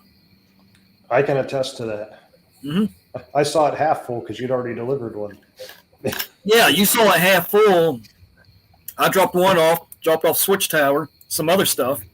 I show up there, you see what's left in the truck, which is still full. It just eats up a lot of space. Well, sounds like you need to buy yourself a big rig with a 53-foot trailer. And if you don't got a CDL to drive it, I know a guy that probably would want to drive it for you.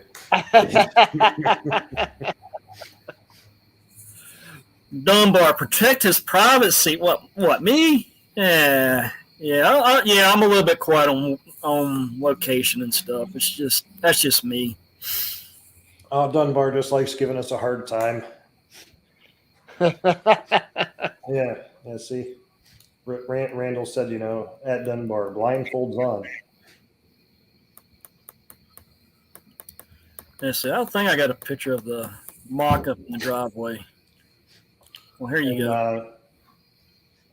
As we get closer to 10 here, just a reminder, at 10 we'll close out the entries for the speeder shed. So if there's anyone that's tuned in and hasn't put hashtag custom building in the chat, make sure you do that. We got another couple of minutes here. And of course, reminder again, it's, the lower 48 U.S. states, because once again, Daniel doesn't want to deal with shipping internationally. And I don't blame him, because I don't like doing it myself. Yep. Hey, So wow. let's get your entries in. Yeah, we're getting close to 10. So there's the mock-ups going in the backyard. There's the first 10 bays. The blue styrofoam you see is actually the mock-up of the other 30 bays going. Then you get your lube shop, your cooling tower, your engine facility behind it. So it's going to be pretty huge. My only question is there a 129th scale Daniel Peck to maintain all this? No. No. I like that. Look at the chicken house in the background. Which would lead to my question. Do you count your chickens before they hatch? Ooh. There's another view. That's the engine shed, right? Yep. Some other stuff I'm just going to throw out there real quick. Stuff I do here that goes pretty quick is making coal loads and stuff. So there we are cutting up a bunch of styrofoam, making a big old mess in the shop. You got to go shape this stuff. It's a pain in the butt. Makes a mess. Did you just put a different picture up, Daniel, or no? Yeah, I forgot to hit enter. I was going to say we weren't seeing that. Oh, I got what's in the wrong spot. John Sinkovich was asking if your stuff was 129th scale. Okay, what I do a lot of it 124th. The reason I do the 124th is the Grant Line windows and all that fit right in. They're 124th. Scaling's a whole lot easier.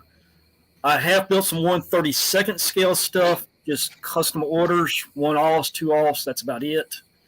Because what I can do, I can actually take the CAD draw and shrink them down by a certain percentage to get it right. So. Okay, so we have hit 10 o'clock here, so we'll go ahead and close this out. So give me 1 second here. I'm going to steal the screen for a moment. Yeah, go ahead and steal the screen. So I can put this up here. Let's see.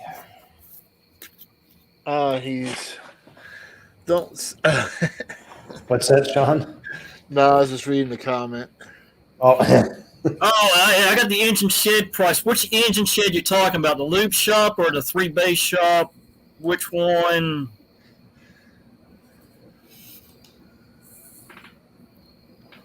I'm looking what Ken's asking here.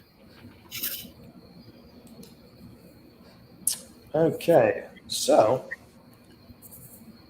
we're going to go ahead and click draw on here and see which of our guests on the show here tonight, or not guests, but viewers, are going to get the free speeder shed. I can't wait to see. Who will it be?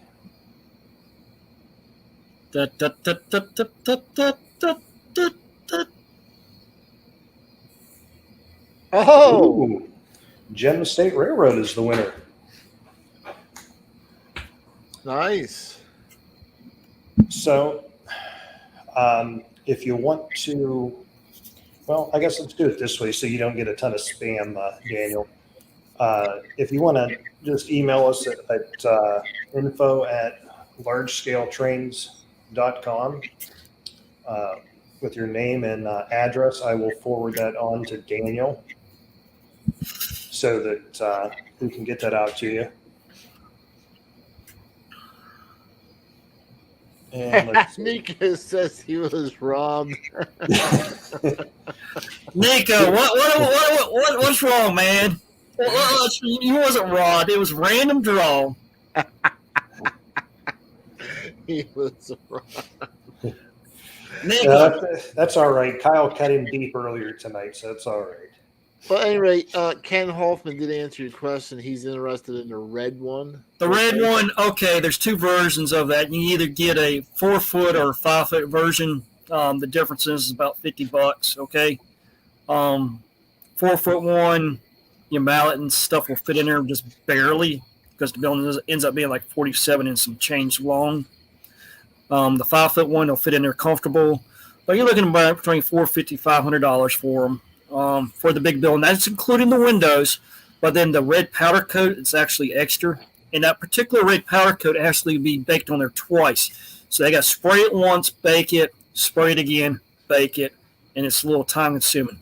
So the powder coating is about $175, $200 to put the red on there, but then you don't have to worry about it again, and it actually has a small texture to it. So. Man wants a 40-stall speeder shed. Want a 40-stall speeder shit? Nah. If there's one thing about G-scale people, they're creative. Oh, yeah. The coal loads right there you see on the Redding hopper, I'm just going to throw that out there. I do got a bunch of those cut out for the 100-ton stuff. They fit in there real nicely. If you use the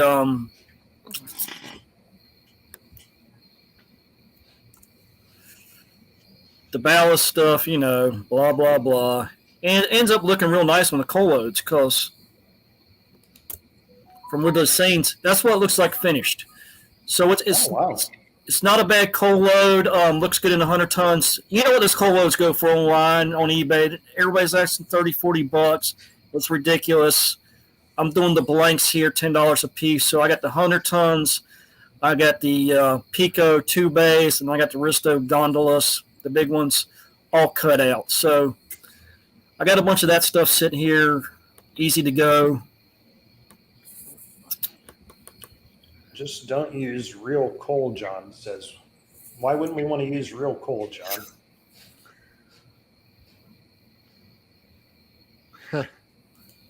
I'm curious if, there's actually a reason John's saying not to use real coal or not. Well, there's real metal shavings from the router table. Huh. Talk about one man's trash being another man's treasure, huh? Yeah, so the aluminum shavings, what I do is do a whole... okay. I'll do a whole bag of it just for $5. Whole Ziploc bag of router shavings. And you can make quite a few loads out of them. John was saying not to use real coal. He says pea coal looks like boulders. But I imagine if it's real coal, you can smash it up and make it finer. Okay, y'all laughing about real coal. Let me tell you. Okay. Who was up there in Strasburg area? That would be John. John, 611J. It comes down to Spencer all the time. You crawl in the smoke box where the coal gets ground up through the auger, gets spit through the flues. You go up there in the smoke box every year. You end up coming out there with 2 to 3 55-gallon drums of real small powder coal that's little itty-bitty ground up. So, it's fine stuff. So you can essentially use a blender. So the 611 is kind of like a big blender then, huh? Oh, 611 has a big screw auger that, when they left out of here this fall, it had a little incident, and they had to take it all apart and fix it real quick on the fly. Well, hopefully he's not using the same blender that he makes his fruit drinks out of. Yeah, it's fruity cocktails. Yeah, there's our friend Ravenhawk 6910, Sean. Yes. Hello, Sterling Ravenhawk. I like that. How much coal do y'all want, man? I don't want no coal, man. I had to shovel coal like several weekends ago when we ran live steamers. Oh man, I had to sit there and fill up the coal bunkers on the steam engines. So I agree, Slycat. That does look great. you say whether the metal shavings, I might have the picture on here. I do got some that was weathered. It actually looks pretty good. Well, we do not endorse John's choice of energy drinks. He apparently likes coal in his. Yeah, I don't have the pictures on this flash drive here of the coal loads done. So.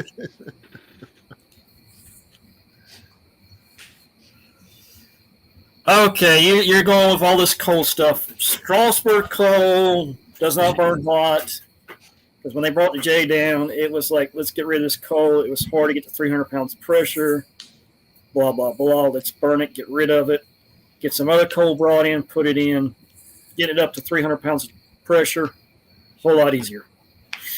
So there's a lot in coal, in the types of coal, the quality of it, and all that stuff. So, okay, somebody's saying a nice look steel mill. Nice steel mill look. Okay, for the coal load, yeah. The aluminum shavings, lightweight, easy to glue in. What I tell guys, take the styrofoam, paint it with a heavy color of like gray paint, latex. Put the shavings on there, let it dry overnight, shake them off. Next day, hit it down with soapy water, with Elmer's glue. And then when you got holes in where that didn't stick to the paint, lay another layer on it, let it dry overnight. Then you got a nice load. It's not going anywhere. And then you can always take a can of rattle can, whatever, and cover that material. Then it'll look like rusted up material in there. And I actually did get some scrap steel from Georgia the other week and been rusting it up outside. So I actually have a true rusted load. I don't think the 611 would run off solar very well, Dunbar. Uh-oh. Manimal 22 apparently prefers diesel.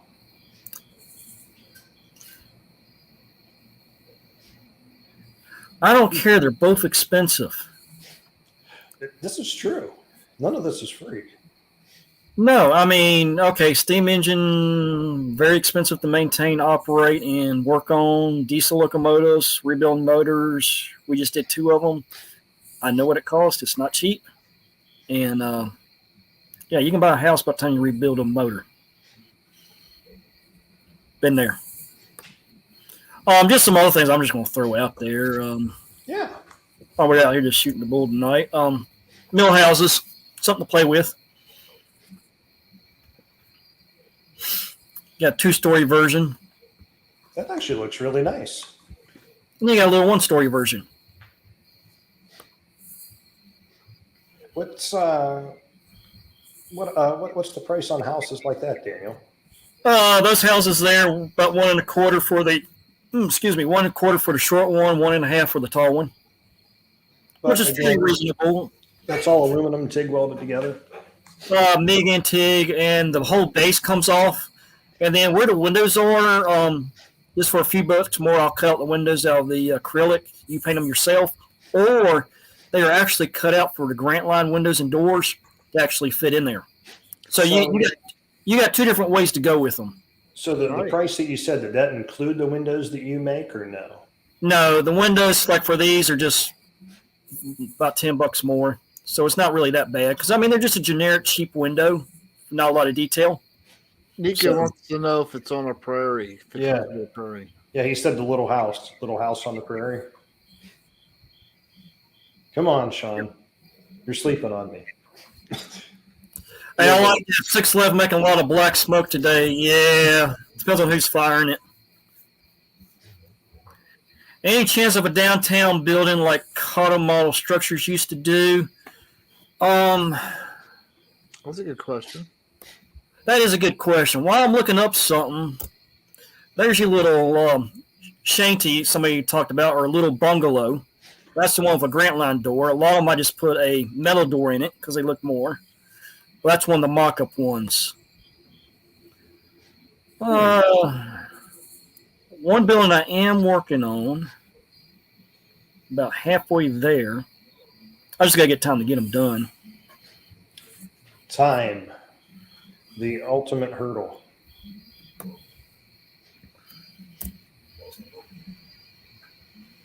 Oh, now what's that building we're looking at? So that's part of it. I'm trying to find the other part. I got it here somewhere.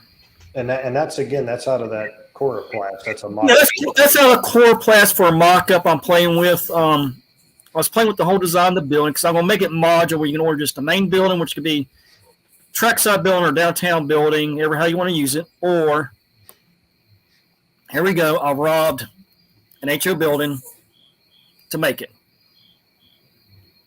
So the main structure could be one building. The back building could be a separate building. So you can make it in two parts.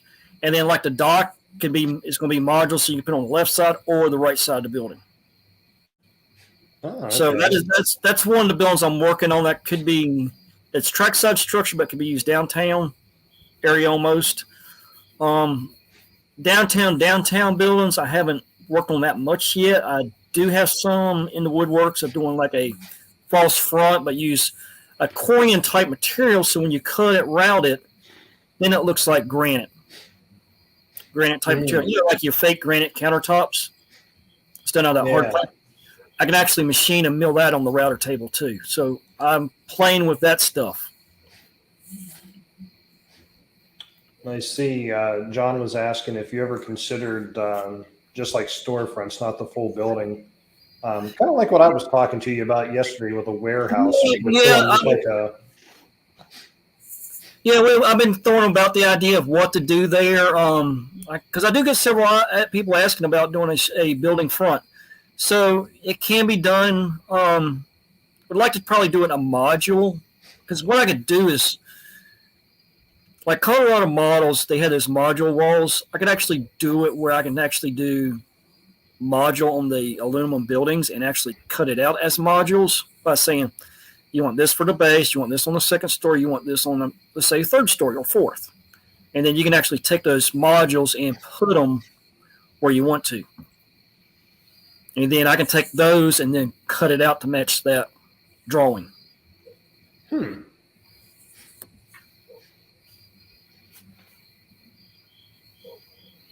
All right, warehouses.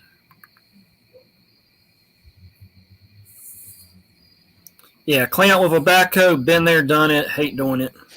Oh, that was Slide Cat was saying. What do you say? Park the gondola under what they call a car cleaner to clean the bee scrap out. Mm-hmm. I think that's what he was talking about when he commented there. Yeah, and then down here at the bottom, using the solid surface material. Yeah, that's some stuff I'm looking at. I've been picking up quite a bit of it to experiment with.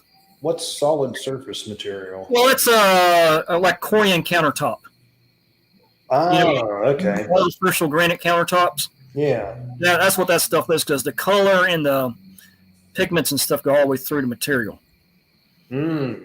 So even if like you scratch it or something, it's not gonna show so much. No. So you can get a light color that looks like marble with black dust in it, and then you can cut it out. Then it looks like marble all the way through.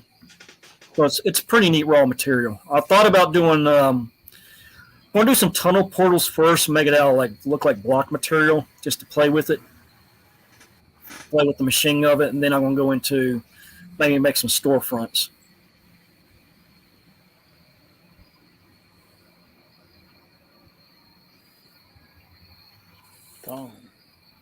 So there's some stuff playing with. Sounds good. Yeah, I've liked everything I've seen tonight. So. And everything looks like it's going to last. It's built to last a long time. So I imagine it's probably kind of like, when you get a parrot because he lives so long. If you buy one of Daniel's buildings, you need to make sure you have it willed out, to your next of kin. Make sure it has a home afterwards. There's the mock-up of the roundhouse when I first started doing it.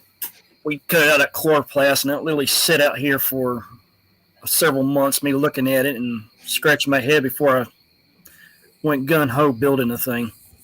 What's it cost for a sheet of that chloroplast? Well, actually, if you go around after election season, you can get all the chloroplast you want for free probably, but what's it cost to actually get a sheet of that chloroplast? 4x8's about $10 to $12 through a signed vendor. Oh, okay.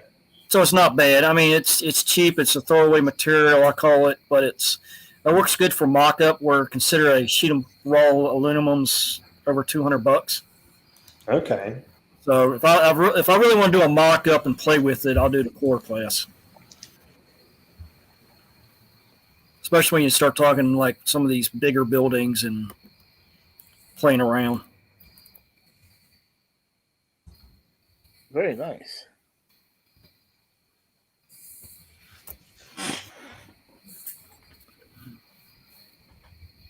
That's the cooling tower I was working on. Ooh. Yeah, I like that. That's what I was talking about yesterday with you. But I think you said, how tall was that thing? 5 feet. Yeah, that's up there a little bit. 5 feet. Yeah, people look at it, it's like it's huge. But when you start looking at the original prints and drawings, they were huge. Because you got to think, this held all the conveyors in it. It had storage in here. It had sand in here. It had drying for the sand. All that was all up in here. So this is one I've been working on off and on, playing with and trying to figure out what I want to do to it to deck it out. I want to add yard lights up here to light up the train yard area. Just some stuff I'm playing with.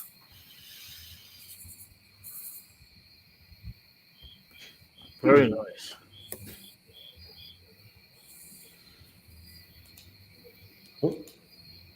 Meant to grab that comment. There we go. I see Manimal 22 asked if you've ever considered recycled material. Then you got to really clean it, and it's really not worth it. Now, what you do in the recycled material, sometimes I go to my buddy's shop, and they got a bunch of throwaway in their scrap bin, or they go clean out their shop twice a year. I'll go in there and buy drop-offs behind the shear or leftover from their cutting stuff. But I imagine for like powder coat, it's got to be pretty clean, right? But powder coat, I mean, I got to sand the whole thing down. down. Okay. If it's painted and all that, I'm not touching it. If it has vinyl on it, I'm not touching it because it's a pain to clean up and remove, and my time's worth something. So. Yeah, and that's what I think a lot of people don't think about sometimes too is, time is money and we only have so much time,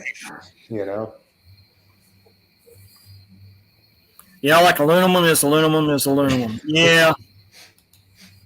You got to keep it clean to weld it. You got to keep it clean when you go to powder coat it, degrease it, de-oil it, all that stuff. Oops. Do I make any rail cars? No. Have entertained the idea.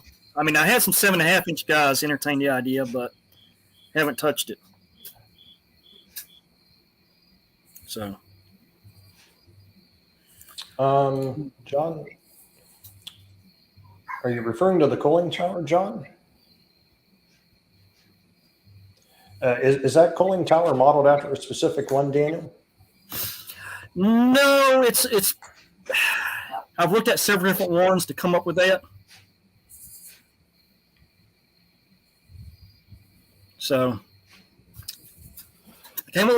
looked at several different designs, looked at several different ways.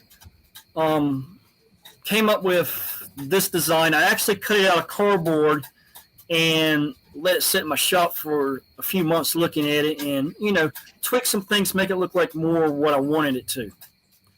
And then came up with the design. Up underneath it's hard to see, but I actually got chutes down underneath it, the funnels underneath it, all that underneath the cooling tower. The roof part right here is actually removable, where I actually take like my model die-cast cars and all that to keep them out of the weather, throw them on the inside and store them, have a place for storage.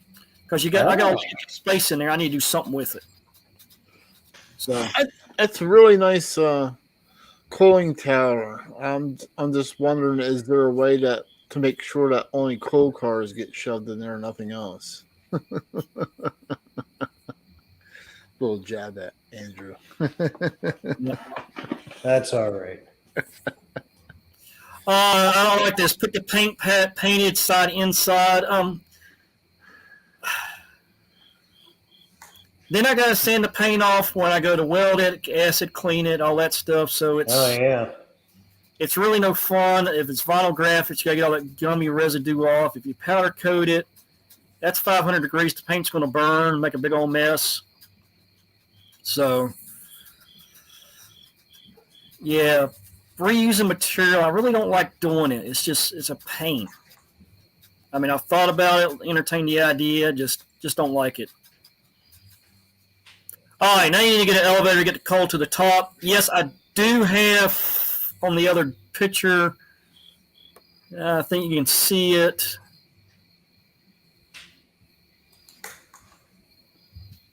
Let me pull it up.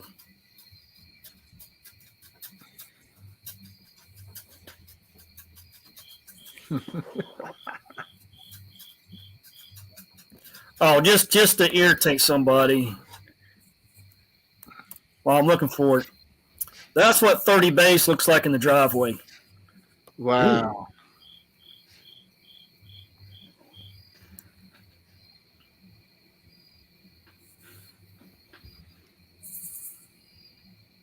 Huh.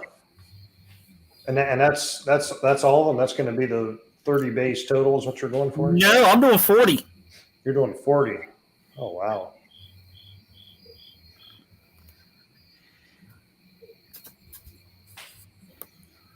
Okay, you said the elevator on the side. Yeah. If you look to the right of it, there's your elevator. Oh, okay.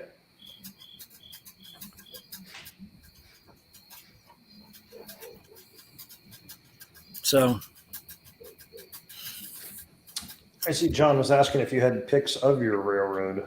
Well, I guess we saw one of them earlier when you were showing us. yeah, I don't have that many pics of it because I just don't. I mean, part of it's small. A big part, like all this right here you're seeing, is under construction right now. I got an area where I'm doing an overhead carport in there to park 2 cars, but then I can pull them out and have a picnic area around the layout, which is under construction. I got concrete ties coming in for landscaping timbers, and a standard tie is 700 pounds. So I got to move all that stuff around with forklifts, backhoes, and stuff like that. So I'm doing a lot of big earth moving out here. Where this is all built up. That's actually old railroad ballast that has dirt in it, so it's actually no good. And it actually packs pretty good. I was going to say it almost kind of looked like coal, as dark as it was at first, but it got a little bit of coal crap in it, a little bit of dirt in it, and a little bit of coal ash or clinker, we call it. And it has steel in it, and I found tie plates, found spikes in it, you name it. But it's all packed in there pretty solid. I just got to let it settle for a while. But then what we'll do when we do the layout up here, I'm a huge fan of concrete. So the roundhouse area, all that stuff's going to be a concrete slab except for the turntable sits. That'll be a hole in the slab. So I don't have to worry about frost heave. I don't have to worry about critters digging. I don't have to worry about ballast getting into this stuff. I can put the track down and use a wire for like an anchoring system so it gives it a little bit of movement. But it'll hold it down pretty good. And then where I want grass, I'm just going to cut artificial turf, and there's my grass area. So I get leaves on, I just go out there with a leaf blower, blow it right off. I'm up and running. Trying to make it less maintenance. So the whole concrete slab thing's going to be, it'll be a little pricey, but I don't have to go back and do a lot of rework each year or every so many months. I don't have to worry about critters stepping on stuff. I tell you what, some of that turf looks pretty realistic, Daniel. Yep. So, I mean, that's what I'm doing out here. I'm going a totally different route. So. Well, I mean, with your buildings and that, you're going, low maintenance, so you might as well stick with the theme. Yep. I like this. Why don't we have security clearance? Ha, ha, ha. Well, we could tell Dunbar, but, then we might have to take care of him. Yeah. Let's see. Yeah, above clearance level. So yeah, the one thing that's coming out, y'all want to know about, it is going to be the next building to come out. We'll go back and get into this. It's going to be in the grain elevator. So.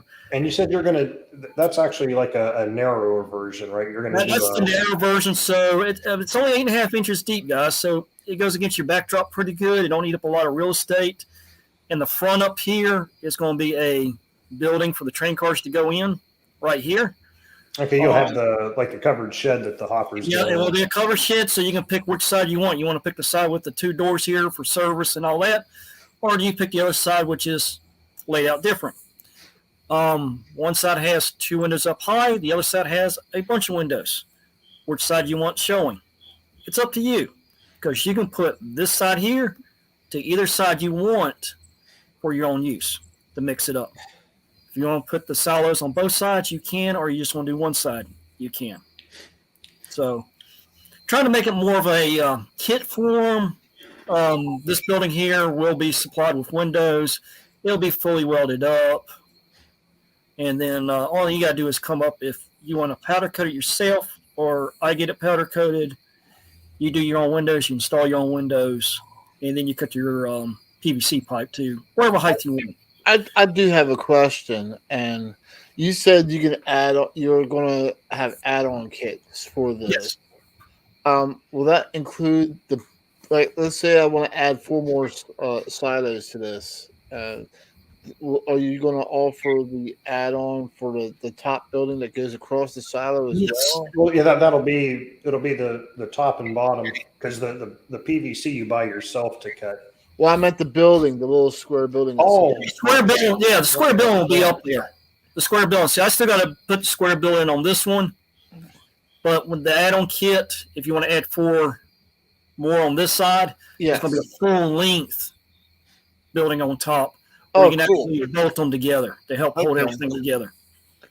Yeah, because I know there's some big, huge silos out Midwest, and ADM, one of the leading manufacturers of food products, ADM has these huge silos, and out west where they have like 10 silos on each side of their building. Now, when you do the deeper version of it, is it going to be larger PVC pipes then that get used with that one, or are you just going to go like 3 deep, or how's that going to work? I'm playing with the idea of going 3 deep on it, because in the middle you really don't need the PVC in the middle because you're not going to see it.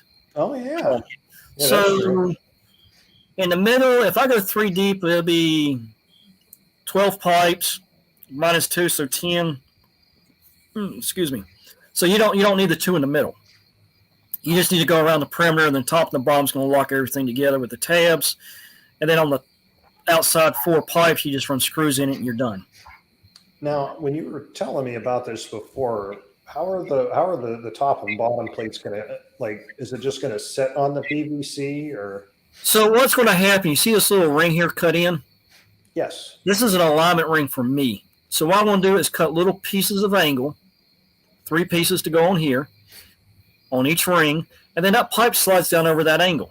Oh. So it locks it into place. Out here on the very outside, you just put a screw here, put a screw over here, put a screw over here. Do the same thing at the top. That locks the top and the bottom together. The PVC is not going anywhere. There's no need to put screws in these because the tabs are keeping them from moving, because you got 3 tabs on the bottom and the top, and it locks everything up. So I'm trying to make it simple, trying to keep the cost down on shipping, but yet it's almost part of a kit where you got to do part yourself. And then you get the justification, hey, I made this part of it, and I put this together, I painted this, and go that route. Yeah, I really like where you're going with that, Daniel. That once that's all put together, now will the silo portion attach to the building in some fashion, or is it just going to sit next to it? Now, what you can do on your upper building, you can put a screw in there from the inside into there, like a self-tapping screw. Oh, And okay. if you want to screw the solos to it, you can take a self-tap, just drill it and run a self-tapping screw in it. It'll hold it all together. And see, I'm looking here. We got one says. Ken was asking how will it stay stable and not tip over. Well, I'm looking here. Frost Heave in North Carolina. Oh, that was up there. Okay. Yeah, Frost Heave in North Carolina. When I do mine out here, I pour it just like I'm pouring a concrete sidewalk, 3.5 inches thick. It's not going nowhere. So I'm not worried about it. And then the other question was Ken asking about stability of the building, like keep it from tipping over. Okay, stability. I mean, this thing's tall. This thing's 46 inches tall. Can it tip over in a heavy wind? Yes. What I would recommend, drive 1 or 2 stakes in the ground and just slide this over the stakes, and it's not going nowhere. Maybe like a couple pieces of rebar or something. Mm-hmm. Yeah, that's all you got to do. Just put 2 pieces in there, kitty corner, and it's no way it's going to blow over. I'll just kind of like catch the opposing corners of the building inside. Mm-hmm. Yep. Okay. I mean, that's what I would do.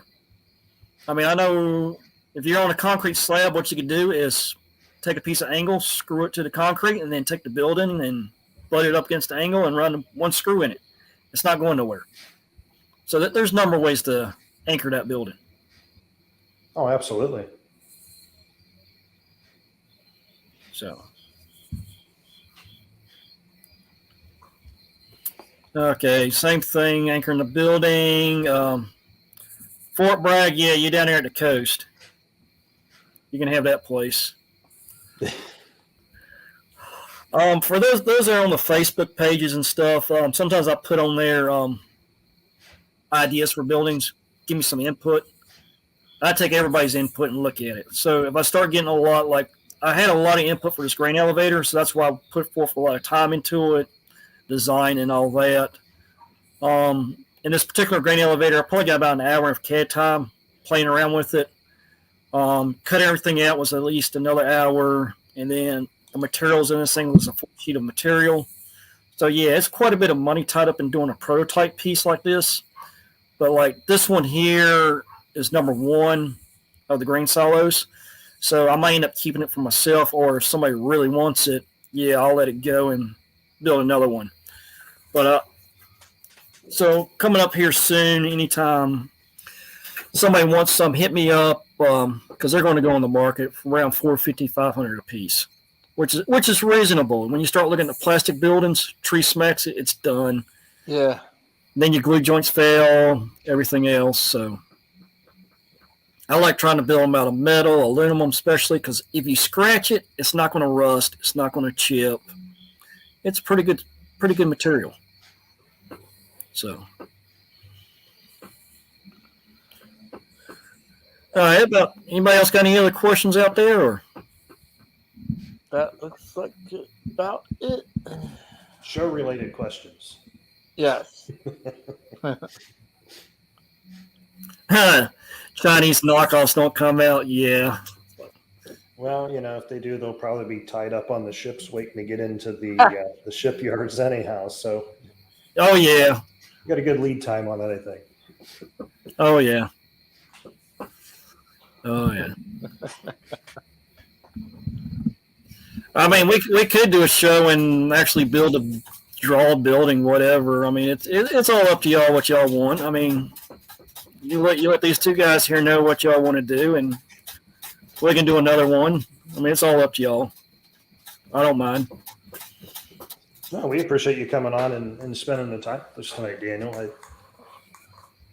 I really like what you're doing with all the different buildings and stuff, and especially your turntables that you've done. I've seen 1 or 2 of those in person before, and those are definitely well built. Yeah, I got those things are all over the place. I think it's 12, 13 of them now. So still working on, still trying to, work on this, work on that. Ken, yeah. Engine house.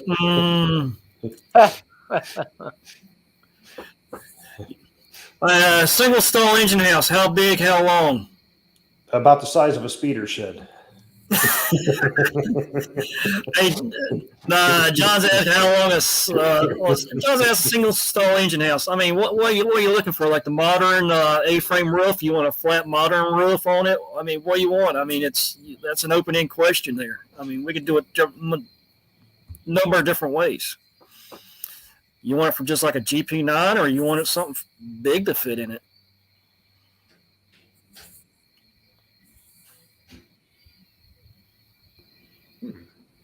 All right.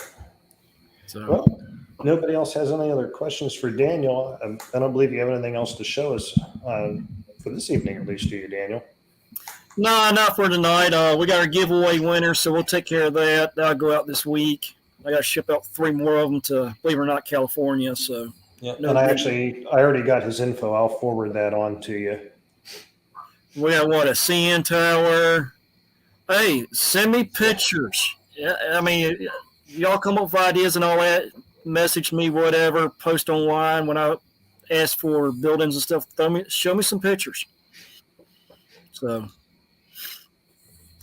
I made you night. Well, you better send me a picture of it all done up. That's all I ask. Send me a picture.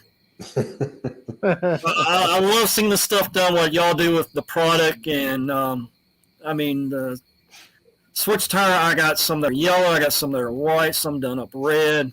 I mean, I'm getting all these pictures. They look cool. And then the little trackside shanties. You've seen a bunch of them online, and I just love what people do. They put little LEDs on it for the outside lights, do this, do that. So, no, I did see that Canadian Railroads was asking if you would ship to Canada for anything.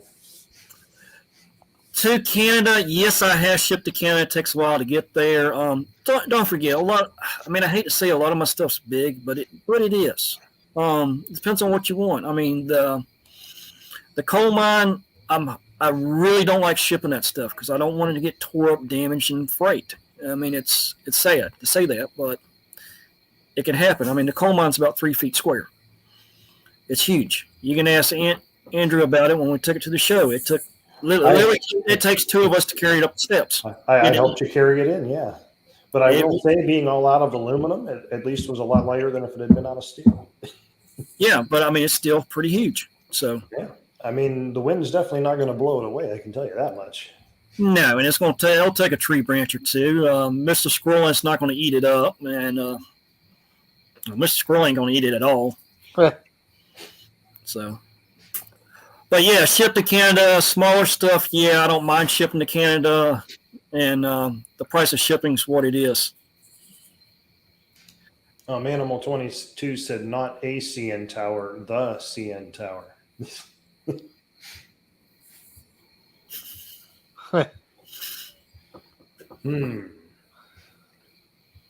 That'd be a good size.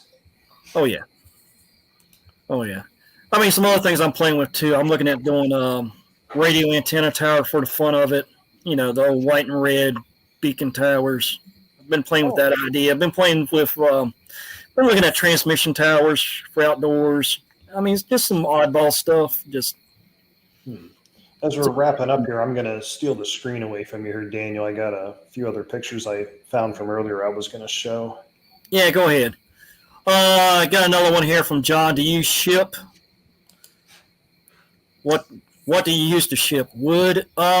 Depends on what it is. I mean, the smaller buildings, man, heavy cardboard boxes. Some of the bigger buildings I have shipped.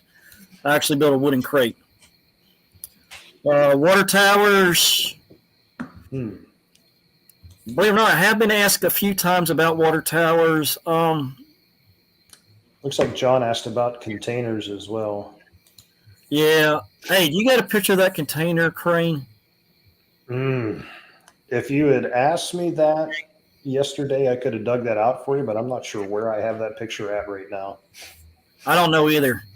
Yeah, your containers. At work, I do have a functional container crane that moves X, Y, and Z. And it does have G-scale containers and wheel cars underneath it. And it actually runs off wireless remote, off the remotes of the real crane. And we got it down in storage right now. It's something I have contemplated about reverse engineering, but It's not a cheap build. It's not easy. It's a lot of moving parts, a lot of brushes, a lot of contacts, a lot of wiring. Just a few, right? Yeah. Just a few. Oh, what do you mean containers do you use to ship? No, not really containers. I build my own. When I sell some of these big buildings, I will crate them. But it's crated in like 2x2s Luan. Then it has blue foam packing in there to pack it in tight. And then really sandwiched in there. So try to do that. You shirt with your name on it. Well, you see what I had to deal with today.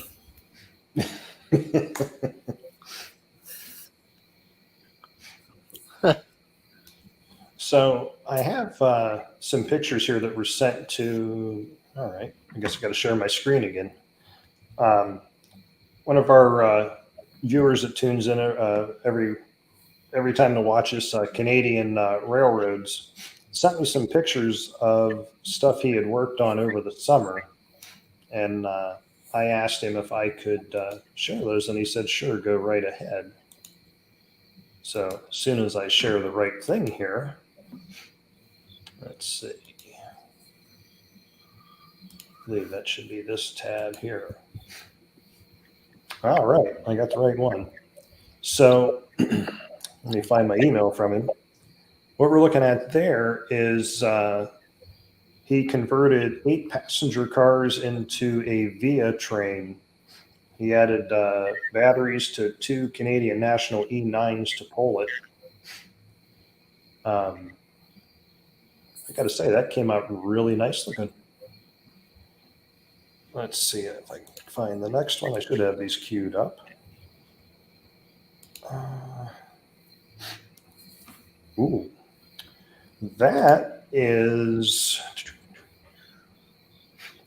let's see, he converted,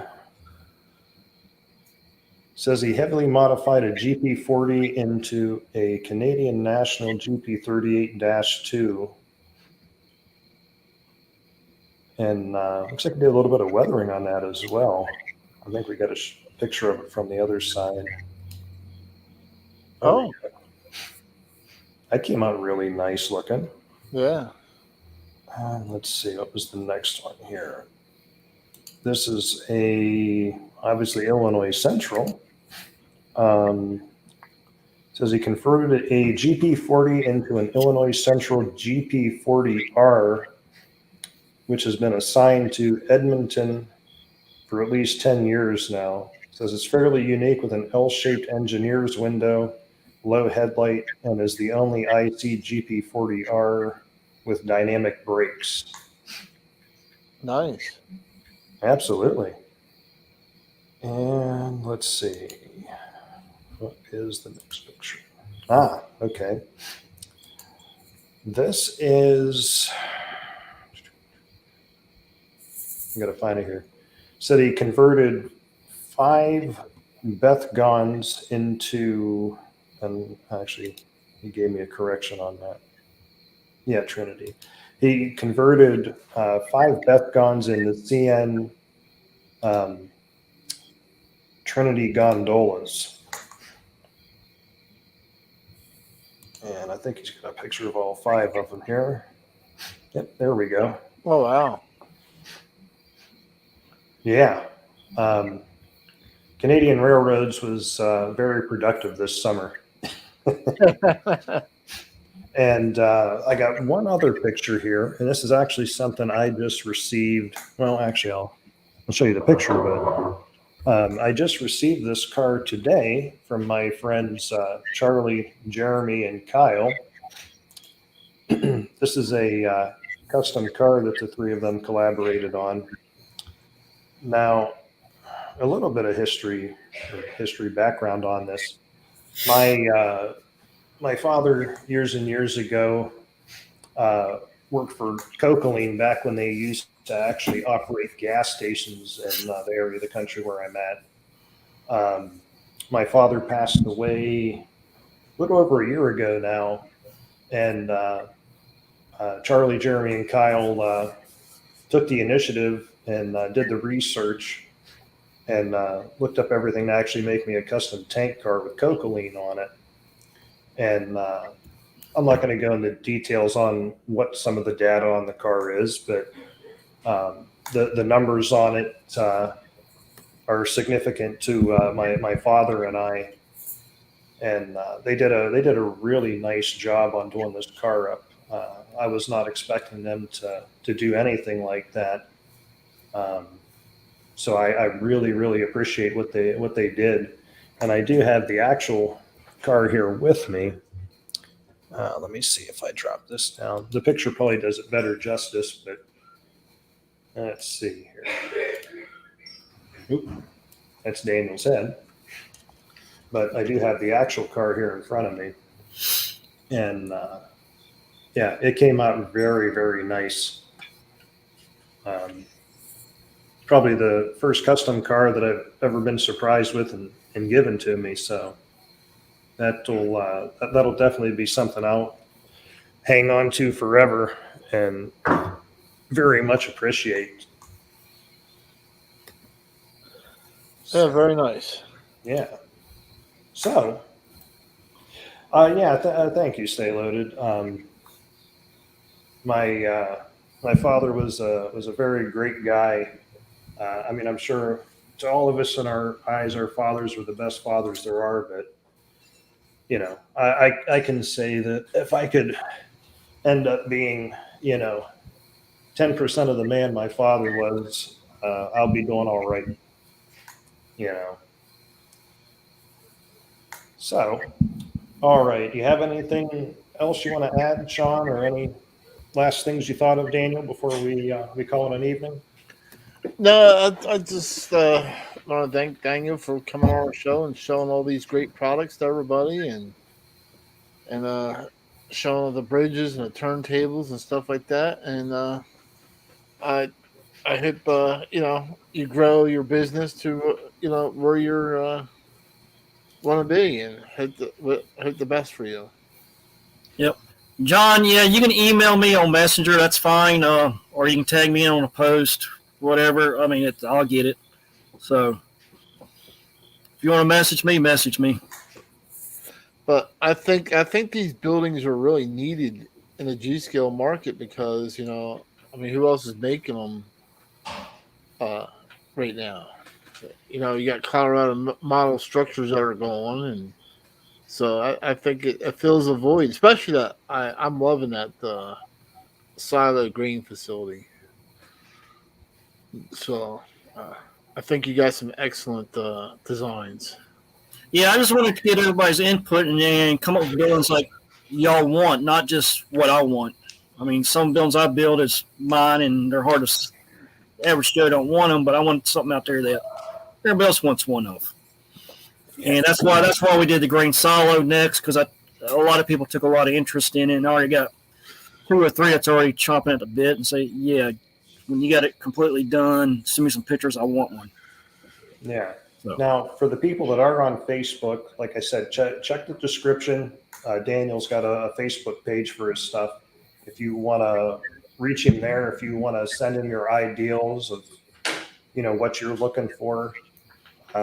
If you're not on Facebook, if you just want to, send an email to info@largescaletrains.com. I will gladly forward that stuff on to Daniel, just because I don't want his email inbox to get filled up with spam.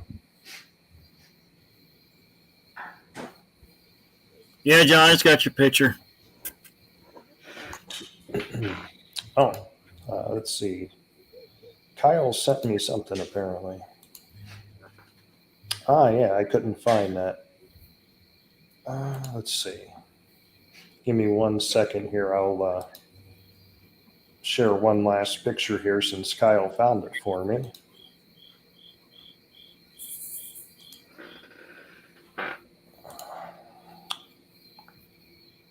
Sorry, would have been quicker if I still had my screen up there sharing it.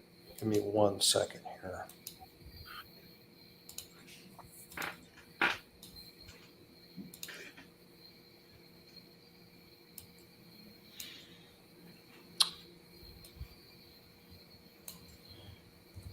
All right, let's try this. All right. So, what you're looking at here is my father years and years and years ago. I believe this was before I was born, actually, when he worked at a Cocoline service station. Um, I don't know, Sean. Well, then again, in your neck of the woods, you don't pump your own gas, do you? No. I was going to say back when it was full service and someone would come out and pump your gas for you, but you guys still have that in New Jersey. Yes. Yeah. But thank you for sending that picture over, Kyle. I was trying to look for it before the show so I could show it along with the tank car, but I was not having any luck finding it at the last minute. So thank you. But what I find of interest in that photo is the actual octane rating. And that was leaded gas back then. You look at 100 octane leaded gas, and you ain't going to find that now. No. Yeah. I remember him talking about when they went away from the leaded gas, some of the older cars that he had just didn't seem like they ran right without it.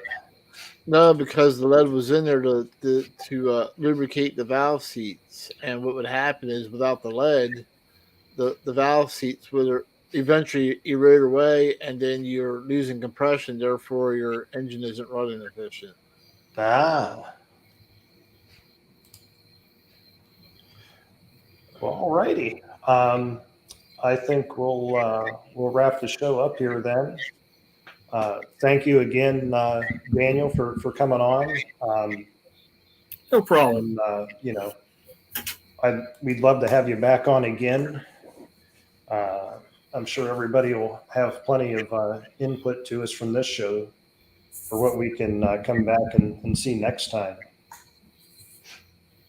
So, all right. Thank you, everybody, for tuning in tonight.